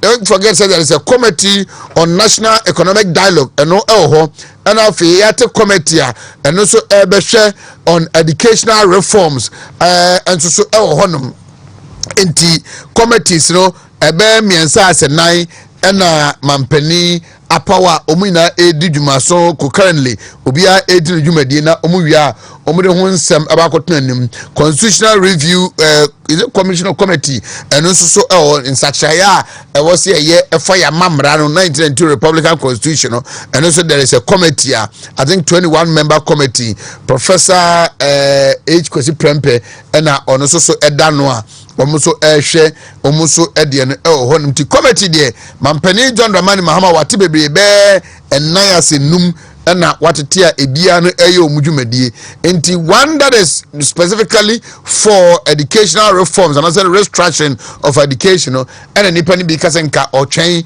ema omu eye omudwumadie nyina wie a nenka afi no ye hunu se ebe free committee wono committee no hono maba se student loan and also teacher training allowance no yenkipi anase nyende eno so ebeba abeka home ewo ehonum ene parliament ebeko asetena na omutra sia a young MPs especially from Ashanti region they are doing well master ye omo contribution omo ye wo parliament omo argument debate omo ye we are hoping say yebetumi enya ne sesa na ekoso ana omu enkonkoso kwam na omu ntimi enkonkosan appointment ba kumyenu bi so enemu a free president eba Dr. Bampu ekohwe national health insurance amanfo free say adwuma Dr. Dakosta Boagemo eyeye ene de Dr. Anomo eyeye Dr. Kubuemu eyeye no obi a oba health insurance obi a no should also get himself ready say oba beto asom na yenko hunu de na anwada MPP free aban in 2009 na NDC buy no health insurance na ekọ na chi na we were nearing cash and carrying ebrenu so ebium na afi niema nyarewa nanka health insurance ensa aban edebeka ho no omuso ben omba betrem edebia beka ho na enru na enqualify say okwa hospital edebema no eno so abeka ho nyina no eno so ombetumi ayenisa enti okay mame and take a quick commercial break na me ba me ne Jajakomo emedi enkomo ewofia me ba sisia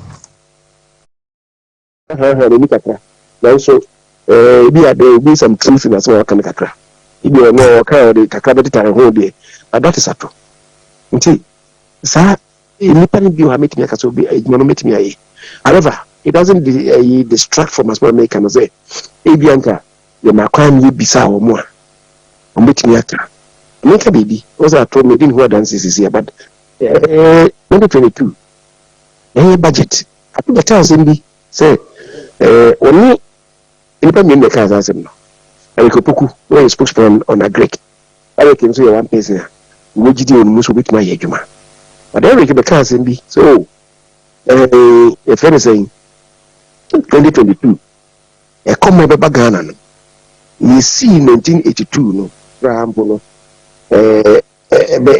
be fa no wawe eketwa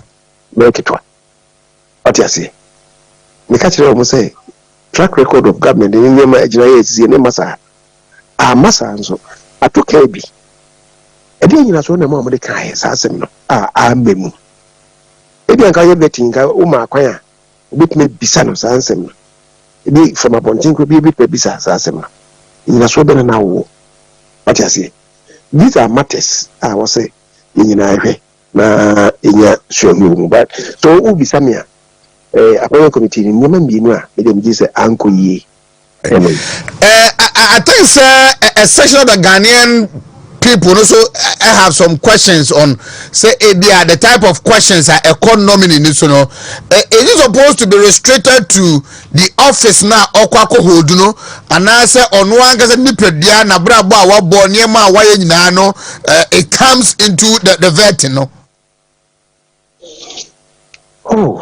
minia ni pakono ni nimdie eni ni sua hunu ede sabiu ni nyansa titru ena ohwe so nanso atre bia na brabo sem so ehia because bia na ohwe na onye nokwafo asem na make mo obi a onye nokwafo na odi oman ejapade kugya no no yiri so be den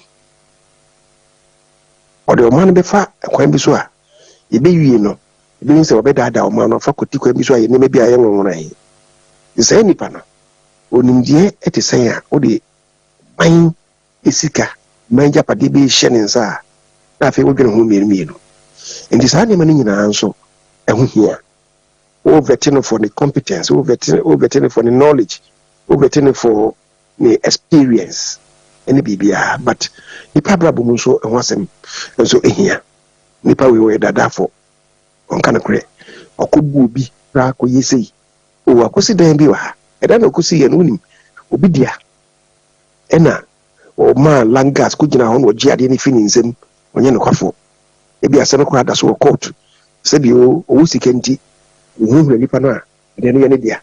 All these things will come into play. What you say? Tinama want to for quite some kebia yana no.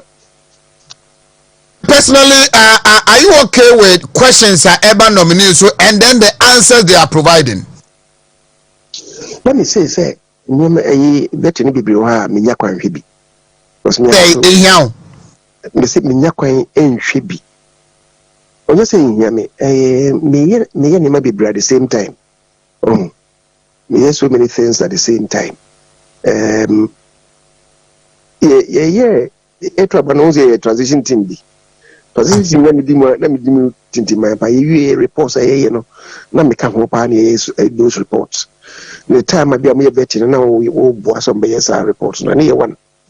Afi ne see party mu wo Ashanti region. So me Ashanti regional executives say meeting ka say that ba so fo bi ameda no a ehwe mu di ntia eka ho ma abaye to ye no edi ngugu se ne yedi a ye nyina ama eni ha ne ama giant asentasin ne ye se adwuma no so at the same time so aninti no ma enema bunkama fam so kakra nti ya na minya time enhwe ni nyina but bi abetra ka mu pra se okọ baabi na radio bi e cover no live na wuti so those things I do. But I mean, the full complement. That's why I'm saying what I'm saying. I was a chairman of Wontumi. That's not pay. He's a former majority leader and a former member of parliament for Swami. Venerable was a chairman of Wontumi. No, la. Mama official boss so. And that yes, let's do. And your fourth. And therefore, many say, oh, oh, from me. With the higher crown. I come marching. Joseph. You got a this is melody in Tiapo. Who you parafin ya feel. Okay. So the whole community go down by nature say, what to be now the Joe was will be a few be say, what to what to Joe, who would you now that Minam Kujano Kwamana Koy, Wabadia Manakwaba, going to a tribal call, said the Ujaya Honoasa. Young Parliament. Yes. Yeah, when you in chair for now, in chat for working kind crater no, a far the minority side the coin. Na Nina could be we, none of the see why you know how you see a true mass and saying, do no enemies there. Na ye hwesen kamera kwan a ewo ho ewo parliament ni ebediso nti you be sen kapoto ka se omnya no me mra no law no omso travels chese wo ya tra wo hie wo mra dwumadi bia ye dim Oheneba de si na no meka se nyesi na na obi a pese yesi die nenso mpani si bibia nko ka papa nye gredo se de parliament di se ho ye no said that be a standing orders in the best revise no nanse ya 2024 ya na yes standing order no from 2000 ma ya dimre ni bi ashishim free 2001 ban 2021 ban yesuan ya ma bebre because in your hand parliament no na baby e kika kono de ya hwene ya said the need dia or man for the mrashebedwa no dwumadi omudi am ye the third arm of the government ya yenim se mra ye de bo man ho na hihye no so omum ko ye bibia meka se emfa pepe ye ma ebe ma TS for mama ha adachi bia ne padodo no esusu se ase yesuma wom no de so omum ko enye no no moye because wa wo ho bia nipa ku bi na se da before na atro mama se kokusi enim na so yekuduru ho na afi yekoyese hunhuna ne ye de dosu nti betime twa fa so a emwa we are in the rule of law democracy ne tenants ba ko ne rule of law say emra ye de yedwuma bia ne kwa na kwam na wo hwe se de sie na ya bobi minimum it's not nice say any man of because our parliament we say the ones who say baby any person idea ni pay here na will be an interview radio station move say was simply back ebusa ni papa say host ni say papa ndre na see our parliament ni nyina idea ye democracy na emwa and then international image so Ghana ye wono say ba say ni be ya ebi sisi me be brave but I think it's becoming too many I also just pen promise na de wo mu a ye hwe ni nyina ne say bibi fun o mrahye bedwam ne kwan ye fa so no any miracle be miensa ba parliament on hye gina so constitution no ne parliament act and standing order say on the bomb ho brother no ye ka ho asem say even kro bi di boni ana obi fun kwan no say ne ye no obi awa wo ye pani ho ye speaker Wontumi mfamra enhye wonsem nti em say baby could agree and there's difference between the morality aspect and the legality aspect here if you so no dey no fi say baby a ofuri ba no say on one day the moral aspect no mum but say basa be set bad precedents I bedroom rebi obi ape no say we speaker no say bumra no so no why nti I think say the minority is right say almost so be kasa ko yes we anyu bitiri ho anka say to boni ni nyina ye kwan ye fa so a yesuasua mra ya ye no ho aniema nti say Oheneba si jani sa se bi o do so nti bibia ye mo ntwimfamu a emfa democracy ne say ne ye pe no emma say de na menu apani afanyoma can honorable say this is the first time minority be aboa process say yaban ye yina so afo no mo ewura ntem but see a court na hihye wo ho ye diso am say bibia no be basa wo he be bi kreduru a ni padodo o say ye vet o no mpeso mo de bi wura mu a eno so be di nchi wa hye ba ni nyina mo I was asking say are they almost set terms and conditions and terms of reference say na meetings say be ni be faso no ko ye den na as I feel na could do be a obi apese we ne we no me feel say ye ne sa na ye to aso sa emwa ye democracy nti ye besre say although we are minority but we need to give that respect to the minority sanity time ye to speak about in 2021 who is here me no feel say e be NCB nti na ya na metako to the estimate kai say the use of democracy could be solved with more democracies nti say ko ba say ne maybe a twem ya kasafa hu na if you say anko na anwie yi yesa ko ya na masa ko ye bima na say yensua de bebre nti Oheneba me de me feel say parliament ho no yemman ye wase ye ho na ni de fata members no any institution as parliament no ye ntimi enko na nim boko na nye say bia ba bia benti o mu majority o mu be fa so na ko mo de timi amene say party ni ya ho de nyina no ene ye ni ye parliament ya ye wo ye members ho na ho nyama o man no nyina no say be check aban no ndumadi awudi ni nyina be free aba nti say ko duru ho na say ye mpese obaye ni o so ya na natures I one sided na ntimi mwa ama the checks and balances o parliament ho ni ntimi mem esa dia enkobo ma aban no ene o man no so mfaso ayi pesi nya no yensa njede enka to Oheneba me dia me feel say minority no also me strong said o mo ye no but nyesa strong they say ye ko bruce ne mum say be famra kwan so no so na MPP tambia ye ka ho asem se bibia ye bia nyemre ena ye say ye mre na nkrofo so MPP die se be mu die mo mra na nyesa na tie ne mum yank ye mpese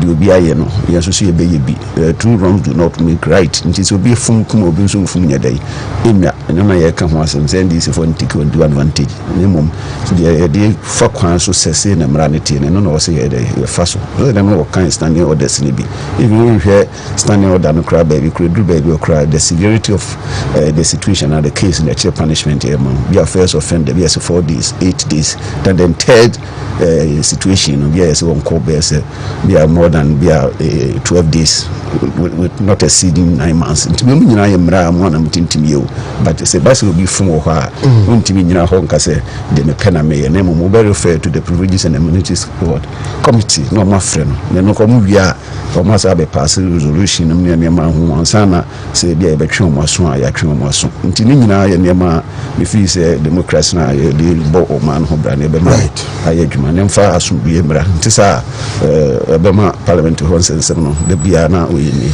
e wo ho apparatus 2025 who does you so appear to say okay don't get ya mempe on papier to some page okay me Samuel a free PhD industrial's wife Industrial Solomon. This is time Madam Oheneba. Parliament. Parliament. Said there, Omopen Omuanya. And Obi involved. The cost one. Night Bena, is it 2020, right? 2021. Since January. Bruce, name one. And they have 7 January. Yes. I'm here swear in president. And now for speaker Homeboa. Yeah. A coin of us buy the Saquina and within the Mua and the way behind you may be a while and 2 years or no so. Well, until any blame minority name some speaker no so come. The speaker is part of some of these confusions are because of intransigent be say me authority be my exercise me consult to it which our parliament nanya me adomness will be speaker. I am the third person. I am why only judiciary for train only we mo train bibia twemamen twesa na we dia koso ya NDC for support ni what the be wo manima what the be wo mo mfepa mo hwade o mepro because one no ya de na say e ni interest nko a o ma o mesen fa nko and omo de ade wa beto parliament obe bot wagu not because of more numbers o say na dwen on this you know you say policy and answer ade na eba no onye interested you just throw it away. Anti-caution among for caution speaker say yenhwe ye na tumi na o exercise no it might create a problem. It's a stream na yan caution no yan draw attention to it oba exercise powers bi a NDC for na be ka say ankoyi oba de be wo mani say anopay John Dako twemagency ba akoso o say yeah no or yeah NDC for free say it favors them yes. But oka say omu holding on na obero constitute the vetting committee or the appointment committee no and they are NDC for them until they went on to do the vetting. Yes. So let me tell you enti what did the mua wonu omo abesa akopa NDC for no be parliament ma ye draw attention he says he never come boom you make sure because I don't know the style say man leadership is an autocratic type. He does not consult or no GT say the na adwen ye no na me kai bunta ka make sa state 21 say the leadership now o ye no there it's like Oheneba say you autocratic type Nkabi so na me there personally I wish say make I also speaker on the man because but this type of Muhammad, especially when he disagree with the president or anything that comes to parliament. Or no any interest and then nyadwea e woni sade no embo yidia one thing. Who standing orders more? You don't see any powers that the speaker has to suspend from sitting. And idea me for me, can idea appointment committee no. I was suspending or more. Yes. 2 weeks more there. I think Emremuno no for collateral protection of parliament already. Can you agree? But you've moved a stand of not 2 weeks for not to sit in power bay in our exercise here. Power bay. And the parliament is being governed by their own regulations, standing orders. We don't have an implied a year over here. They say we're suspending on what basis are they suspending? The police formula. No more you may investigation. Just say what to one say sebi the open also we many year minority and kasa committee or matinke yonko. There's no need for you to go because he has already suspended you. What suspending what? What can they do beyond the suspension? So after 2 weeks, then if they invite me, then I will go. You are suspending me for sitting. What the committee? Committee is what parliament. Outside and the police for and there is outside parliament. But what's the committee? The committee is also within parliament. You have also suspended me from sitting in parliament. So what should I go and do? Then I should hold on to your 2 weeks and go and then after 2 weeks, when we invite me, Mama. And the 2 weeks now was exercising now. Yeah, draw a man for legal nomination, past experience lawmakers. More than I guess all him chair will be the privilege our base only speaker does not mean say you are more knowledgeable our parliament because of what 30 years into what now advancement ma or much economics book no, you should give us a little bit of that leadership style. No, I will demonstrate. It's not current dispensation leadership. Now, leadership is about. That is the type of leader that we want the speaker to demonstrate. BBC, you call them issues in Yemen life. It's here. Mahama Yariga will come and call Afenyo Markin. Okobaya, everything will be settled. That is the diplomacy and the respect Mahama Yariga. But man, this is also I mean we're weak because the approach that you use in opposition is not the same as what the approach you use in government. Afenyo Markin, the also yan warrior. That is minority role. I feel that mobile system say will be over time I spending busa question. Nobody the man for Republic. Have you identified all speakers, all minority? No more. Who are those who ask questions? Are the minority? A young people and this vote they take it.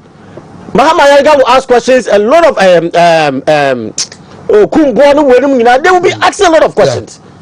Every credit 2 days. Over 2 days. Well, still you ask the question.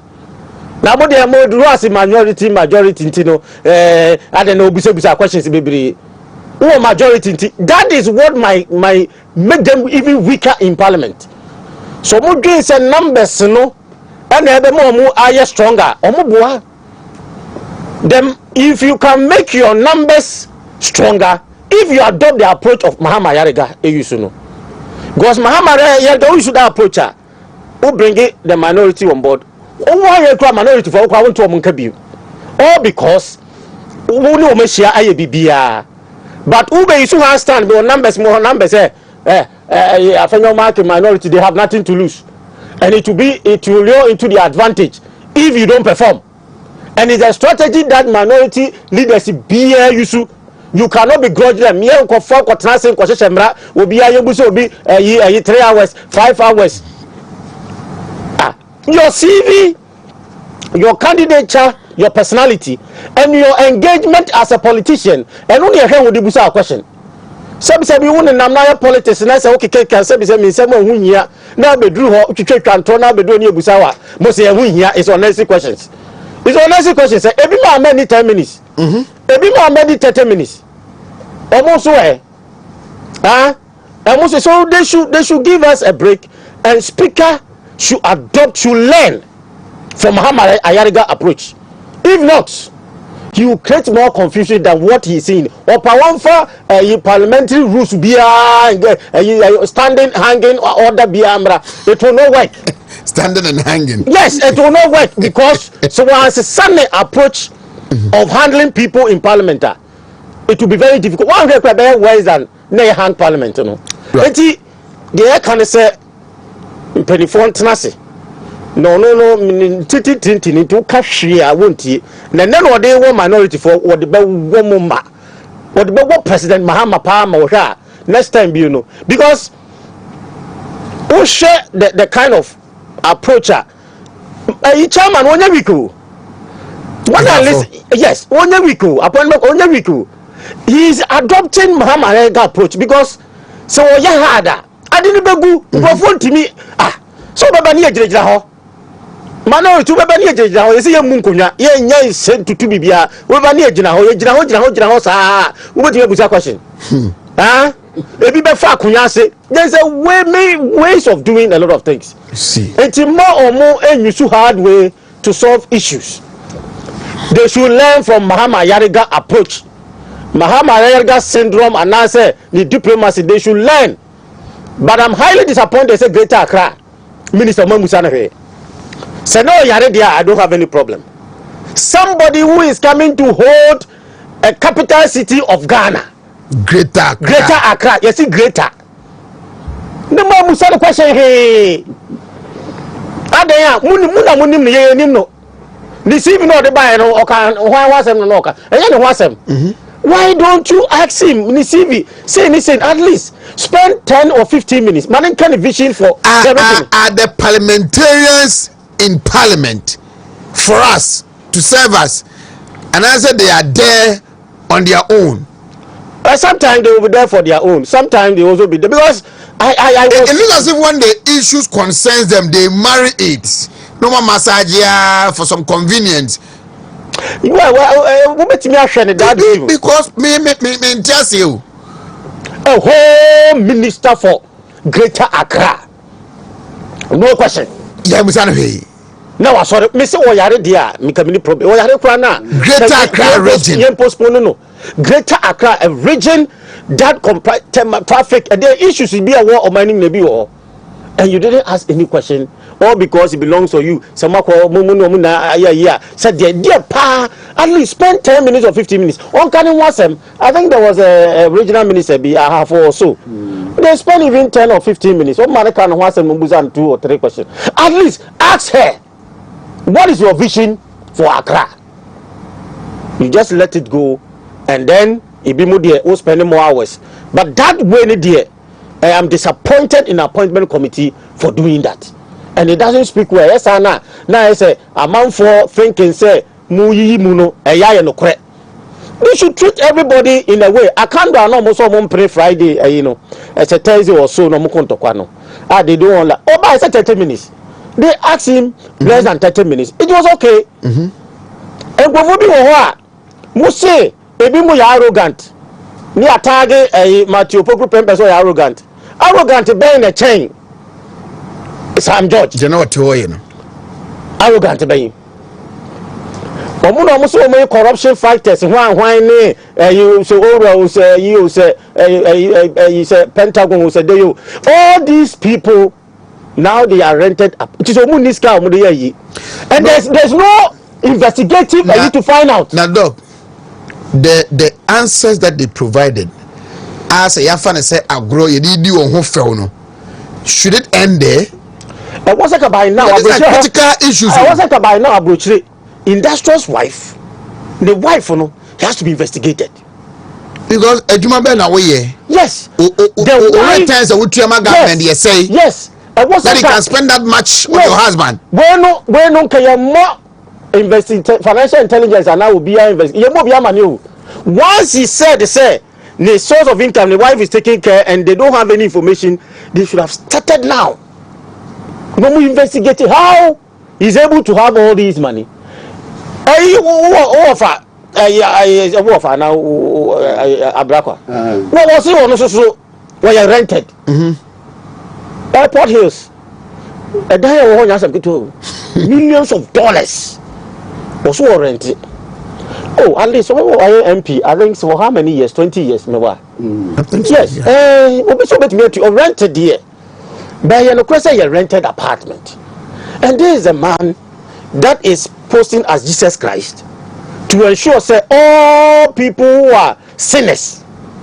You want to ensure say you know. Emra and two bia. Name Mechinebi. Say ikotise Sam George yirisu ojano na o claim na japade nyina se on ne hwe no ajapade a o maye nyina on na aye say ene de ebeba o hwe they is like presenting yourself as an angel and then behind like yes, hypocrite. It's better to be an hypocrite than to be what? An angel.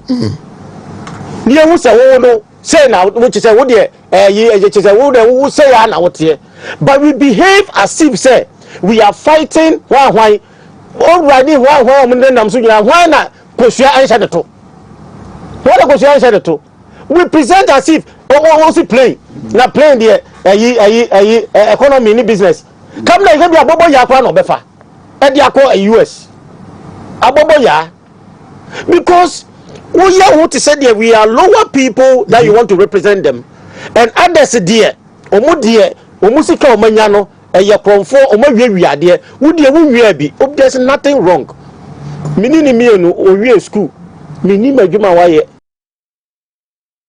his asset and yet say he is a Jesus Christ other things and we think say any opportunity you busa the questions continue my any answers But it's unfortunate that they didn't provide any evidence, because this information should have been there. As a public servant, if you are rented apartment, all these things, they be share your information and to make sure say papa. What was it? Amount for travels and why? What for economic class da? What for economic class da? They say what foreign minister? What travels on Kwa and Yasan Ketua? Because we are also fighting for corruption, ye live or you can't say a modest life. Kafa must I in enemy advert. I dare name you the day. I did feel Kumasi Kui and look at this drones. Oh, Oheneba, we should be careful. We don't say. Say when you cry interview, appointment here. Here, obedient the rules here. Time we will go according to say congratulations. Maybe bye. Okay, bye. The Ghanaian electorate, near Kosovo Parliamentary, especially and someone these nominees when they were in opposition.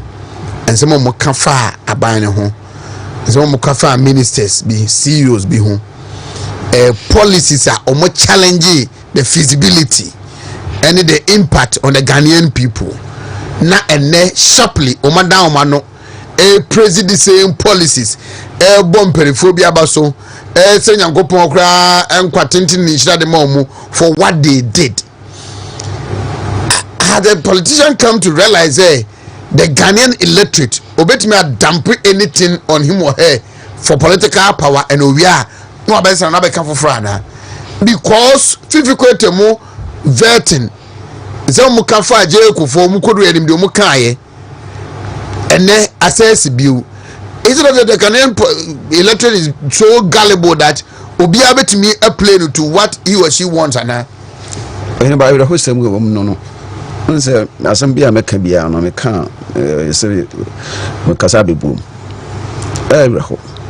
because since you nya akwanya our democracy akanda obodo tabami abaso drones obia ka bibi okujeto on everything Ghana card for passport St. George on SIM registration yes Nansenjo Mahama akoka digital economy to say basa unse Oheneba we nyina akobisi enema ye hweso to aba the pettiness aspect carry a very high stake and a level so wan chame wanye me se ni nyina eka ho bi because we hwe enema asisi under the Fourth Republic time a yenya akwanya as MPP omampani dada akofo ebedi president nene ma wo yeye ma yigina so cars economy den MPP aboy ehomode na ye beto aba last minute a ya to aba atia MPP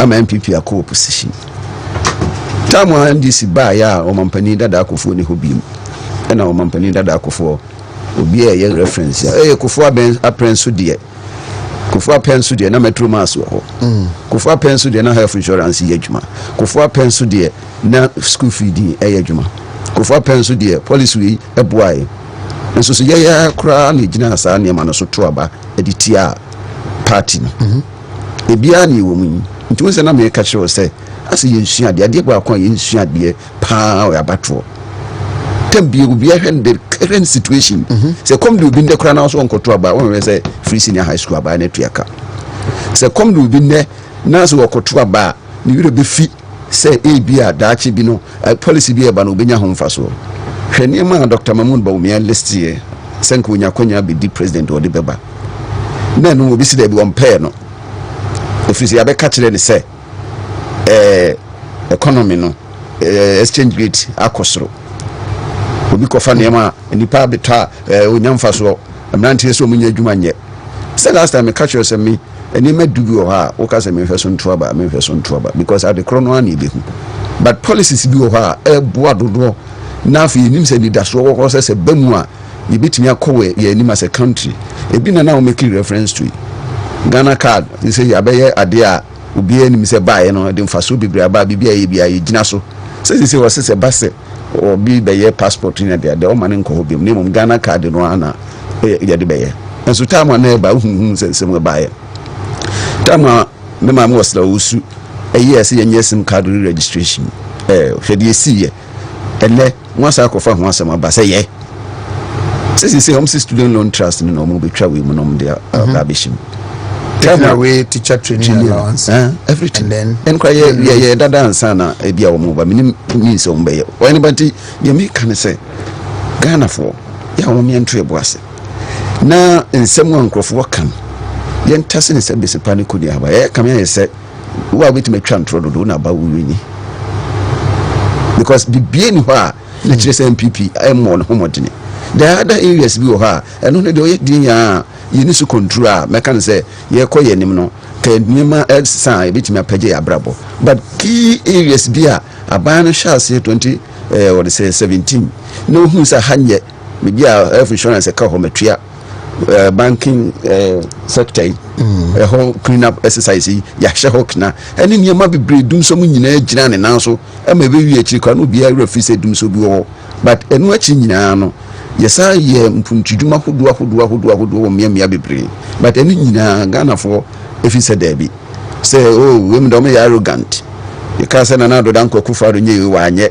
eni sa ne mane no anokuja to mu kambu mu a ebinya public sympathy na wo do mani kira santime mu abeka ne ma sebe enye no kra kira manfo ma wo so gidiye entitam bia no say eduru say aban bi ye dwumadi bia emfaso ewum no eba nanso se kwan a opposition be faso adane sa emfaso no amana be ye negative no eno ne nkrofo gina so to aba Oheneba ya na wo hwe ne mani bi pa ne kwan a obi betima ma reason bi se no nti on to aba emma party bia ya na awre ho pa ye ko campaign sha kola bia na wo kofa by free senior high school say come there do nti meto aba TMPP ni wa akwara nkwa wa school sa bia wo se wo hwe kwan obefa so a adwuma a wo nanim no na se kwan obefa so akoteshe no obehwe so abohu mpaye na so obenya kwanya kobi wa free mu nyina so wo se come there no dadanti obeto abaneti MPP entina mu kan na me kan me be kotu about instance an empty stomach is not a good political advisor we dey akwan hodo eyi nyina networks ahodo ye nyuma nkakra ye bibie enkwala omunya adwuma ye omo teacher training omo susu allowance omunya kakra free omo sikanum uhwe student loan trust bem enipa enya ho mfaso and all the policies aban de baya na still omo se there bi ya to aba etia MPP because enkrofobia be kansem bi na nado danko kufa do sebe omo so akodwa elu prem na enkrofo agiedi bi kura so odware egu omo so na ni nyina enkrofo agiedi nti so Oheneba tem bi a meba bi a me pese me call to say political misinformation disinformation is a threat to good governance no ya de a o say nyina ate ase because whatever out na se din na hwe se de aban no ye nyema da bi o ha no ba na atosi ye pagya mu hwe agri sector all the sectors yenka se ye ni nyina de ba o de tunsan ye ni pa no Oheneba se bi nyema ye mu fi se ye nye ne o mu na o mu ka ho asem se ye ne mum se ni ye be ye no a ni nyina de adanse se enya de sa de fufuru bia na o mu ba be ye me de minim se Ghana for se yesua de bebre wum na yetimi nya kwanya na yete amamu eni se de aban hihye yesi fire day etie enya da kopɛ na ban bi ba Oheneba obetima aye de epe nyina man but ba bi aban no be free no eni niam ba be ka ho no se go de tutu ho na hwese time on MPP ma we ne wo ho ne ni ho ne nya be ka ho wie ne do that level a meta ka che se decline satisfaction abeka no ho wi no ofi se ade no nya hwe so we times na bia passport office we ko ni pa bodompim if you could deviate said de ne ye hodwuma enu ahodo a ban ba we de be ka health insurance ho ma dialysis nim ni ade ni nyina na ko wi akire ani na ansakrase ye nyimfiri ho a wo be hu se ne man bi ho a so bi be ka kire wo a na wo ye nipa na wo so wan to bo asa anhwe na wo tse de nipa na be ka na wo fi se de wo ka ni nyina na ye no kra wo bi di akire akwa akoto ba but the other side pa etimi ma etore ho ankrofo and Kotwabano. And then I am George Nathan, and say bad officials are elected by good people who do not vote. Because yeah, timing, and if I don't know uncle to and say also woman's uncle, Kotwabanka, whom the car and Crawford, but too late. And the message says, so yeah, campaign, no, now will be back as a Micha Tobas, but Nina, the foundation level, a man arrested to have a perfect democratic society. You need to educate people to rule and be rude. A normal say, Manko Traba, and I took a cry and function sounds will be a 4 years in the years. Paul John doesn't feel brilliant. Young commission and not the BCI day. Silesak! Anyone Asiedu? Average Japa? I'm going over there. Napum. Even day, may land in a dinner, me. Women for Pumbia, head of me. I am in the wish list in family. One man wish list. One man of the buy. Out of cameras, and I'm a Jimmy Landry.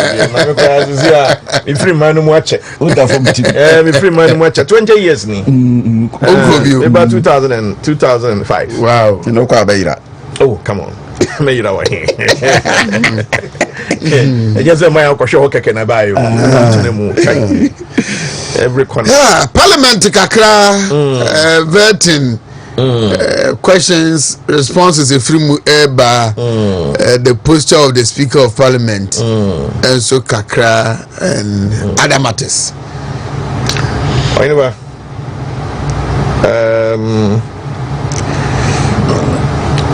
The man say, actually say, I'm sorry, but we have to focus less on the NDC. Absolutely. Focus less on the NDC. Now you focus more at home. Yeah. Yeah. Yeah. If we say NDC etimi kotra parliament enya over 180 members of parliament because of own goals. Enya ne share ho. Yera John Dramani Mahama enya ne 6.3 million. Dr. Amudu Baumia 4.6 something, so 4.75 million. A own go near square.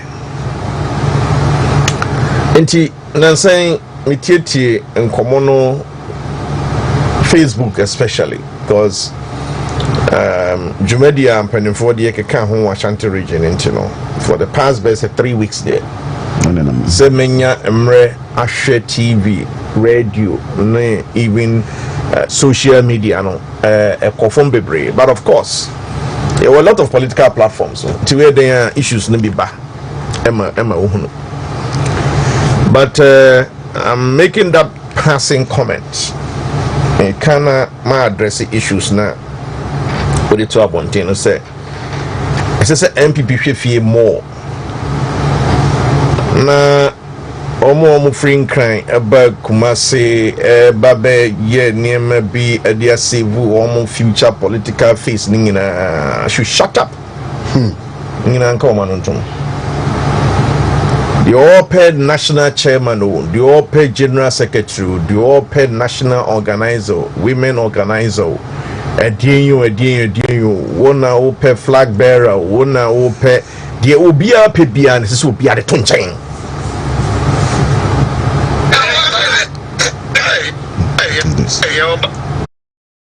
Ni hunu niema ema die si ye ne si ye no ye benya kokodro ni anu adro anwono na Oheneba party na agina ne naso brane. If it's all share figures here by elections here ye di Haley John Mahama here.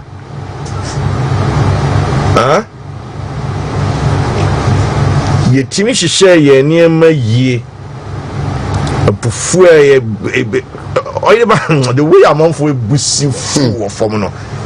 Now, Miss Abusabi who say, Yeninti party way Yeah, research here, Yajuma. Yeah, friends, say intellectual party. Numidia for party. Yeah, the research Yajuma. The research Yajuma. Oheneba, I am telling you point blank. Say, and can national and for one city. If they knew, said your phone to see a city pa come for one city crown, so go TV or sense of one TV.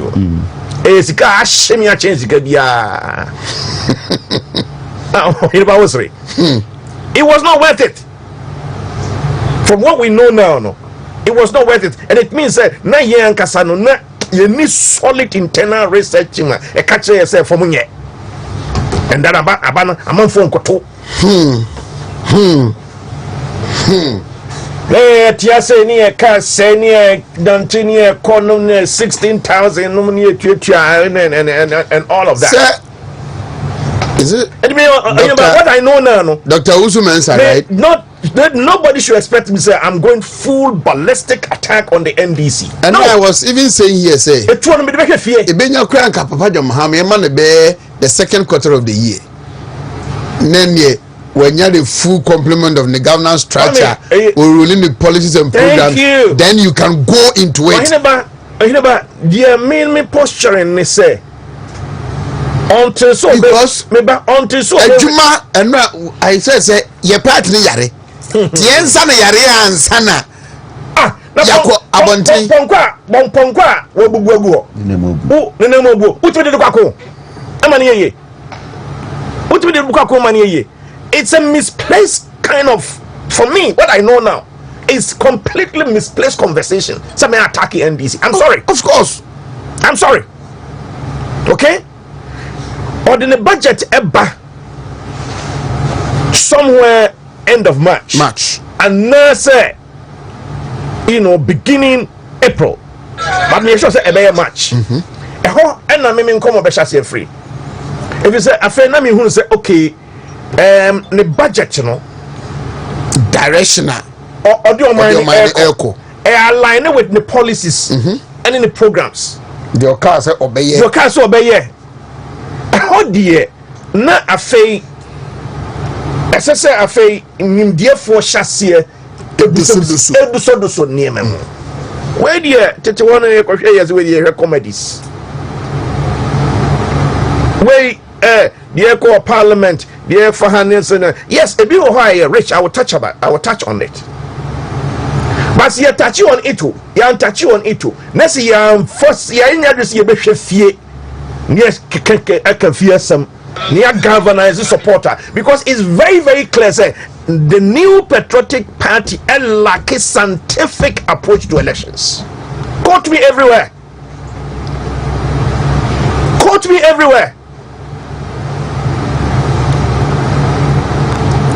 And where was the hope?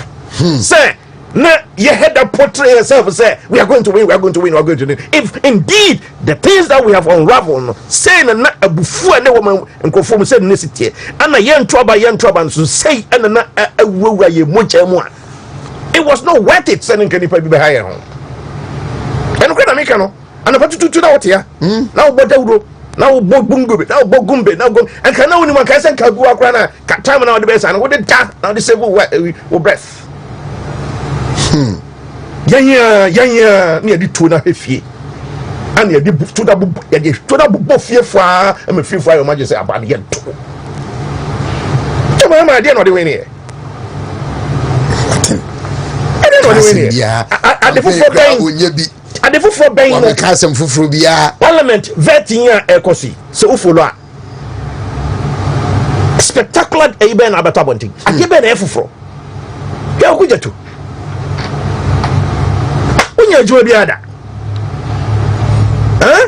Politics cry student politics nooks nominee now do now we hear the proper or friend is saying political history biasa apart from the students one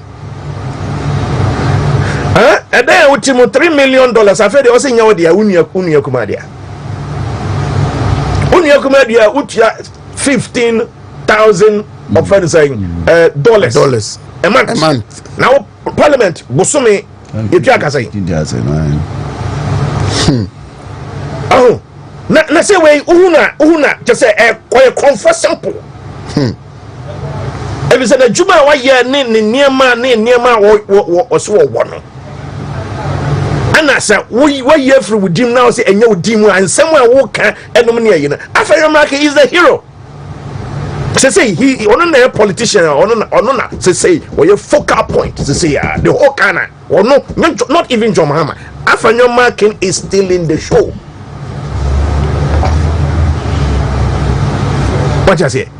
Now abrantie we ba Yewra John Mahama ba no abebe fa Yewra Kujeto Abrakwa say ora ono na onye chairman. Wonwa Nana Akufo-Addo aban mu ye fa ne say womo awie sika menka ne saa anyanya japadie bia maban sa se ni atonton ama ye ho ne mran kwan so no wonu mom ana o medi animu ema ye hwehwe ne nyi saa ne ma nyina mfiri saa manfo no oh no Jesus Christ a very interesting statement. It's so interesting. And Yewra John Mahama crying. And people are also hailing him. And interestingly, after the Okoye betting committee, people are strongly defending him with all their might. I never me say me political conversation ebesesa. Said the Messiah cancer no. Samia kasa me don't know pama mu go me. O ya ade bia emfa kwamu a. Me ba betisam wo mafidie so I will tell him. Mark my lips. Watch my lips. Mark it on the wall. I will tell him. If I feel that I should tell him in the quieter, I will do that because at least one made that privilege, you know. If it is public. And if it's I have to go public, I will go public. And why silence. And why parting tea. And why and the moment I say Okujeje na America and this phone sing the praises of him. The ordinary Ghanaian episode akwa we ya expose no. Ordinary Ghanaians akwa we ya expose no. And mo be sing praises no. Na ibo kwa tuaba no. Wo kwa tuaba no. Ana manfo be say Okujeto Abrakwa. Sa answers now the command real size. Ewo offend say vetting no. Afen na manfo bi ko jira so dia troti awo. Yeah. This is what it is. Oheneba uko Okada rank to engage them on politics. You will shock. Some officers in politics. What you console him? Who information? You will me say and someone back at you no over shock. Koko rush same stress. Over shock. Me first time to say yendi ho nkomo. Obati won suma sem. Ko taxi rank. Ubati some ready crana, one way no yakwa engage on it. Be a home is a mekasa. What you say? Come mechanic shop, and it will shock you, sir. So, who ye near, who ye now, ye what you so now, ye dear, ye now, ye dear, ye na. Ya na ye what you say. To me now, one intino.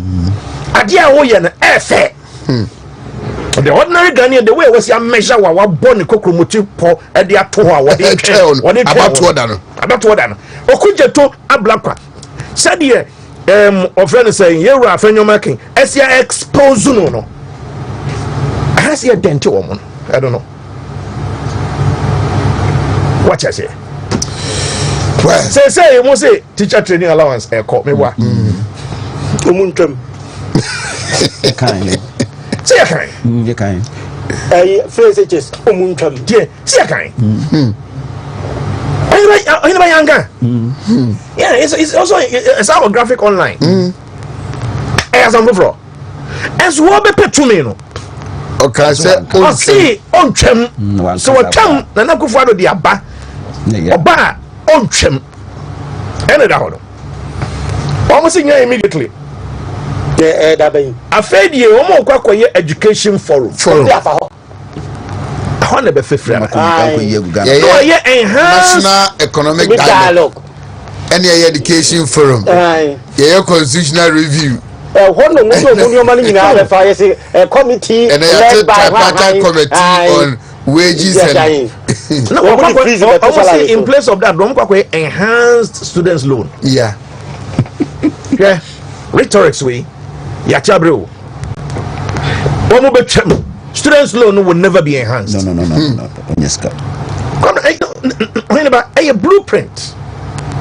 Students' loan will never be enhanced because you see, tertiary institutions, I would say, first year at the manifesto conversation, manifesto time, almost say a free students' loan. I'm saying, every get fund, sorry. Get fund. I'm saying every get fund that they are, any student loan no suffer. Students loan no sikam yenu, and a flow at the com. But I can't get fund. But I go free get fund. Get fund. And economic forum. After about 6 months, Krum Habaye. Economic forum. Bank of Ghana, why you handing over 1 month of financial transition? Data be on the economy. It's available to you. Bank of Ghana, the mama. I say Ministry of Finance. Data be on the economy. What they are doing? What they are mama? Say Bank of Ghana, dear, any of friends saying Ministry of Finance, dear, and the Muninia. I am for her. I am for some full data on your economic forum. Do you really need economic forum? No. For me, chance be oh yeah. Now, watch the data now has a month for as so again chireno. Senke. Thank you. With the data no. Then not a legitimate. Now, I also call unravel the true state of the economy to set there almost Canada. That's not necessary. But the one we have, brother, it's only necessary if you want to use that one as a corroborative information. Definitely. Yes. Young Quay. So, the Mama Irene and one Tim. Me say, Madam, baby, I'm a daddy. Industrious wife. Industrious wife. Who takes care of you? Oh yes, my wife is taking care of me. Oheneba, where am I going to strategy? You got to say settings. Settings. Economic forum over the what are they? Yeah. National Economic Dialogue is the manifesto. National Education Forum. And now they want to use some cliche ghost forum no they are file expert advice and like one advice. Free education forum is the whole strategy because on my picture for they design everything. Are you telling me say inflation won't? Are you telling me say data Ministry of Economic data demand? It's the economic forum. What are they coming to do? Are you doubting all data? When I say data, if any World Bank, who doubt? And then see, I'm going to say Deloitte when you say Deloitte come Ghana say a bank will lose more revenue if they cancel. They will not use those people. 11. Who be you sue money? I say oh expert for one. Those people no money for. Those people no money for. They shouldn't try. Say I say who be you sue sir. These organizations now, just to give us, as if say, President Muhammad Obai advice in we seeking or changing your mind. Or you're listening to President. Listening to the their numbers say MPP, you will look inside. We have to look inside. But a final market has motivated the rank and file of the party. Using party should take it up. Yes. To build a wall around him to protect him. Because Masa, humiliating defeat we know. Any passes a form. I feel no mupia 1-1. And may say you bet me when the next 4-5 successive elections. the shock, the trauma will be coming to 2024 no will never be healed. Yes. So, the strategy that Afenyomarkin is using is now bringing people to life. Yeah. And that is what. Yeah. Into one of the Parliament now a party na nkasa de we would deal with certain people. Because they shocking wow. What is we dealing with them? Hey, you want him? Oh, I could this kind of one and no more association one now. When we be my say we be 50 system no more be here in one. People are starting to campaign. Campaign for what? Hey, now we want Oheneba. When you the college club moving around whitewashing yourself. Na amount for mails any almost suggestion recommendation with about 2 anymore. One nam na wo propagate as if say you are was sitting down toast through and you are suggesting it. You get me very near grow 2020. Asiedu. Only about 2020. Party no STF committee after election 2020. If it's a 2020, yes, 2020 was a near defeat. Of course. Yeah. It will be It was a near defeat. And Kasatam no dear to quite come from. But I listen to JB. Unfortunately, it's not a platform that I wish say. Yeah, you should have. But let me be free and let me be frank. Yes. We don't need them. Here will be our proposition. Say, yeah, Pawopia, what best said, and some of ya tax free a formula. A plan bank near the first one. Thank you. Anything apart from that, well, be you tea, who be you, one now pet, chairman, one piano. What's up to baby cry? Money to move. You see, a person near prepare. So, someone for committee, recommendations from the buyer. Uko for one, a beer to make about control. But, so Ubadi General Secretary, Ubadi National Chairman, Ubadi National Organizer. Okay? Me, it's presupposed to say, Unim, you are privy to it. And you should have worked on it. Thank you. Because the trajectory of decline, no? I started from there. I started from here. And neighbor. One lose one. You cannot exclude yourself. One lose 163 majority in parliament. 169. What's 167? 237. 288. What I say? Look at the trajectory of decline. I didn't know what restructure from say team. Anna, where be you say ya? Anna, yeah, lucky. Emma, Amaru, and so call Oheneba kuma ye. And a slim seat Makumako and soon I'm on so much Ajibeka and soon 7. And they need church to free stream and they vote on free stream. Woman, the same year 2020.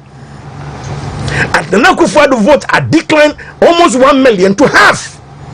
And it was a disaster. It was a disaster elections. Now,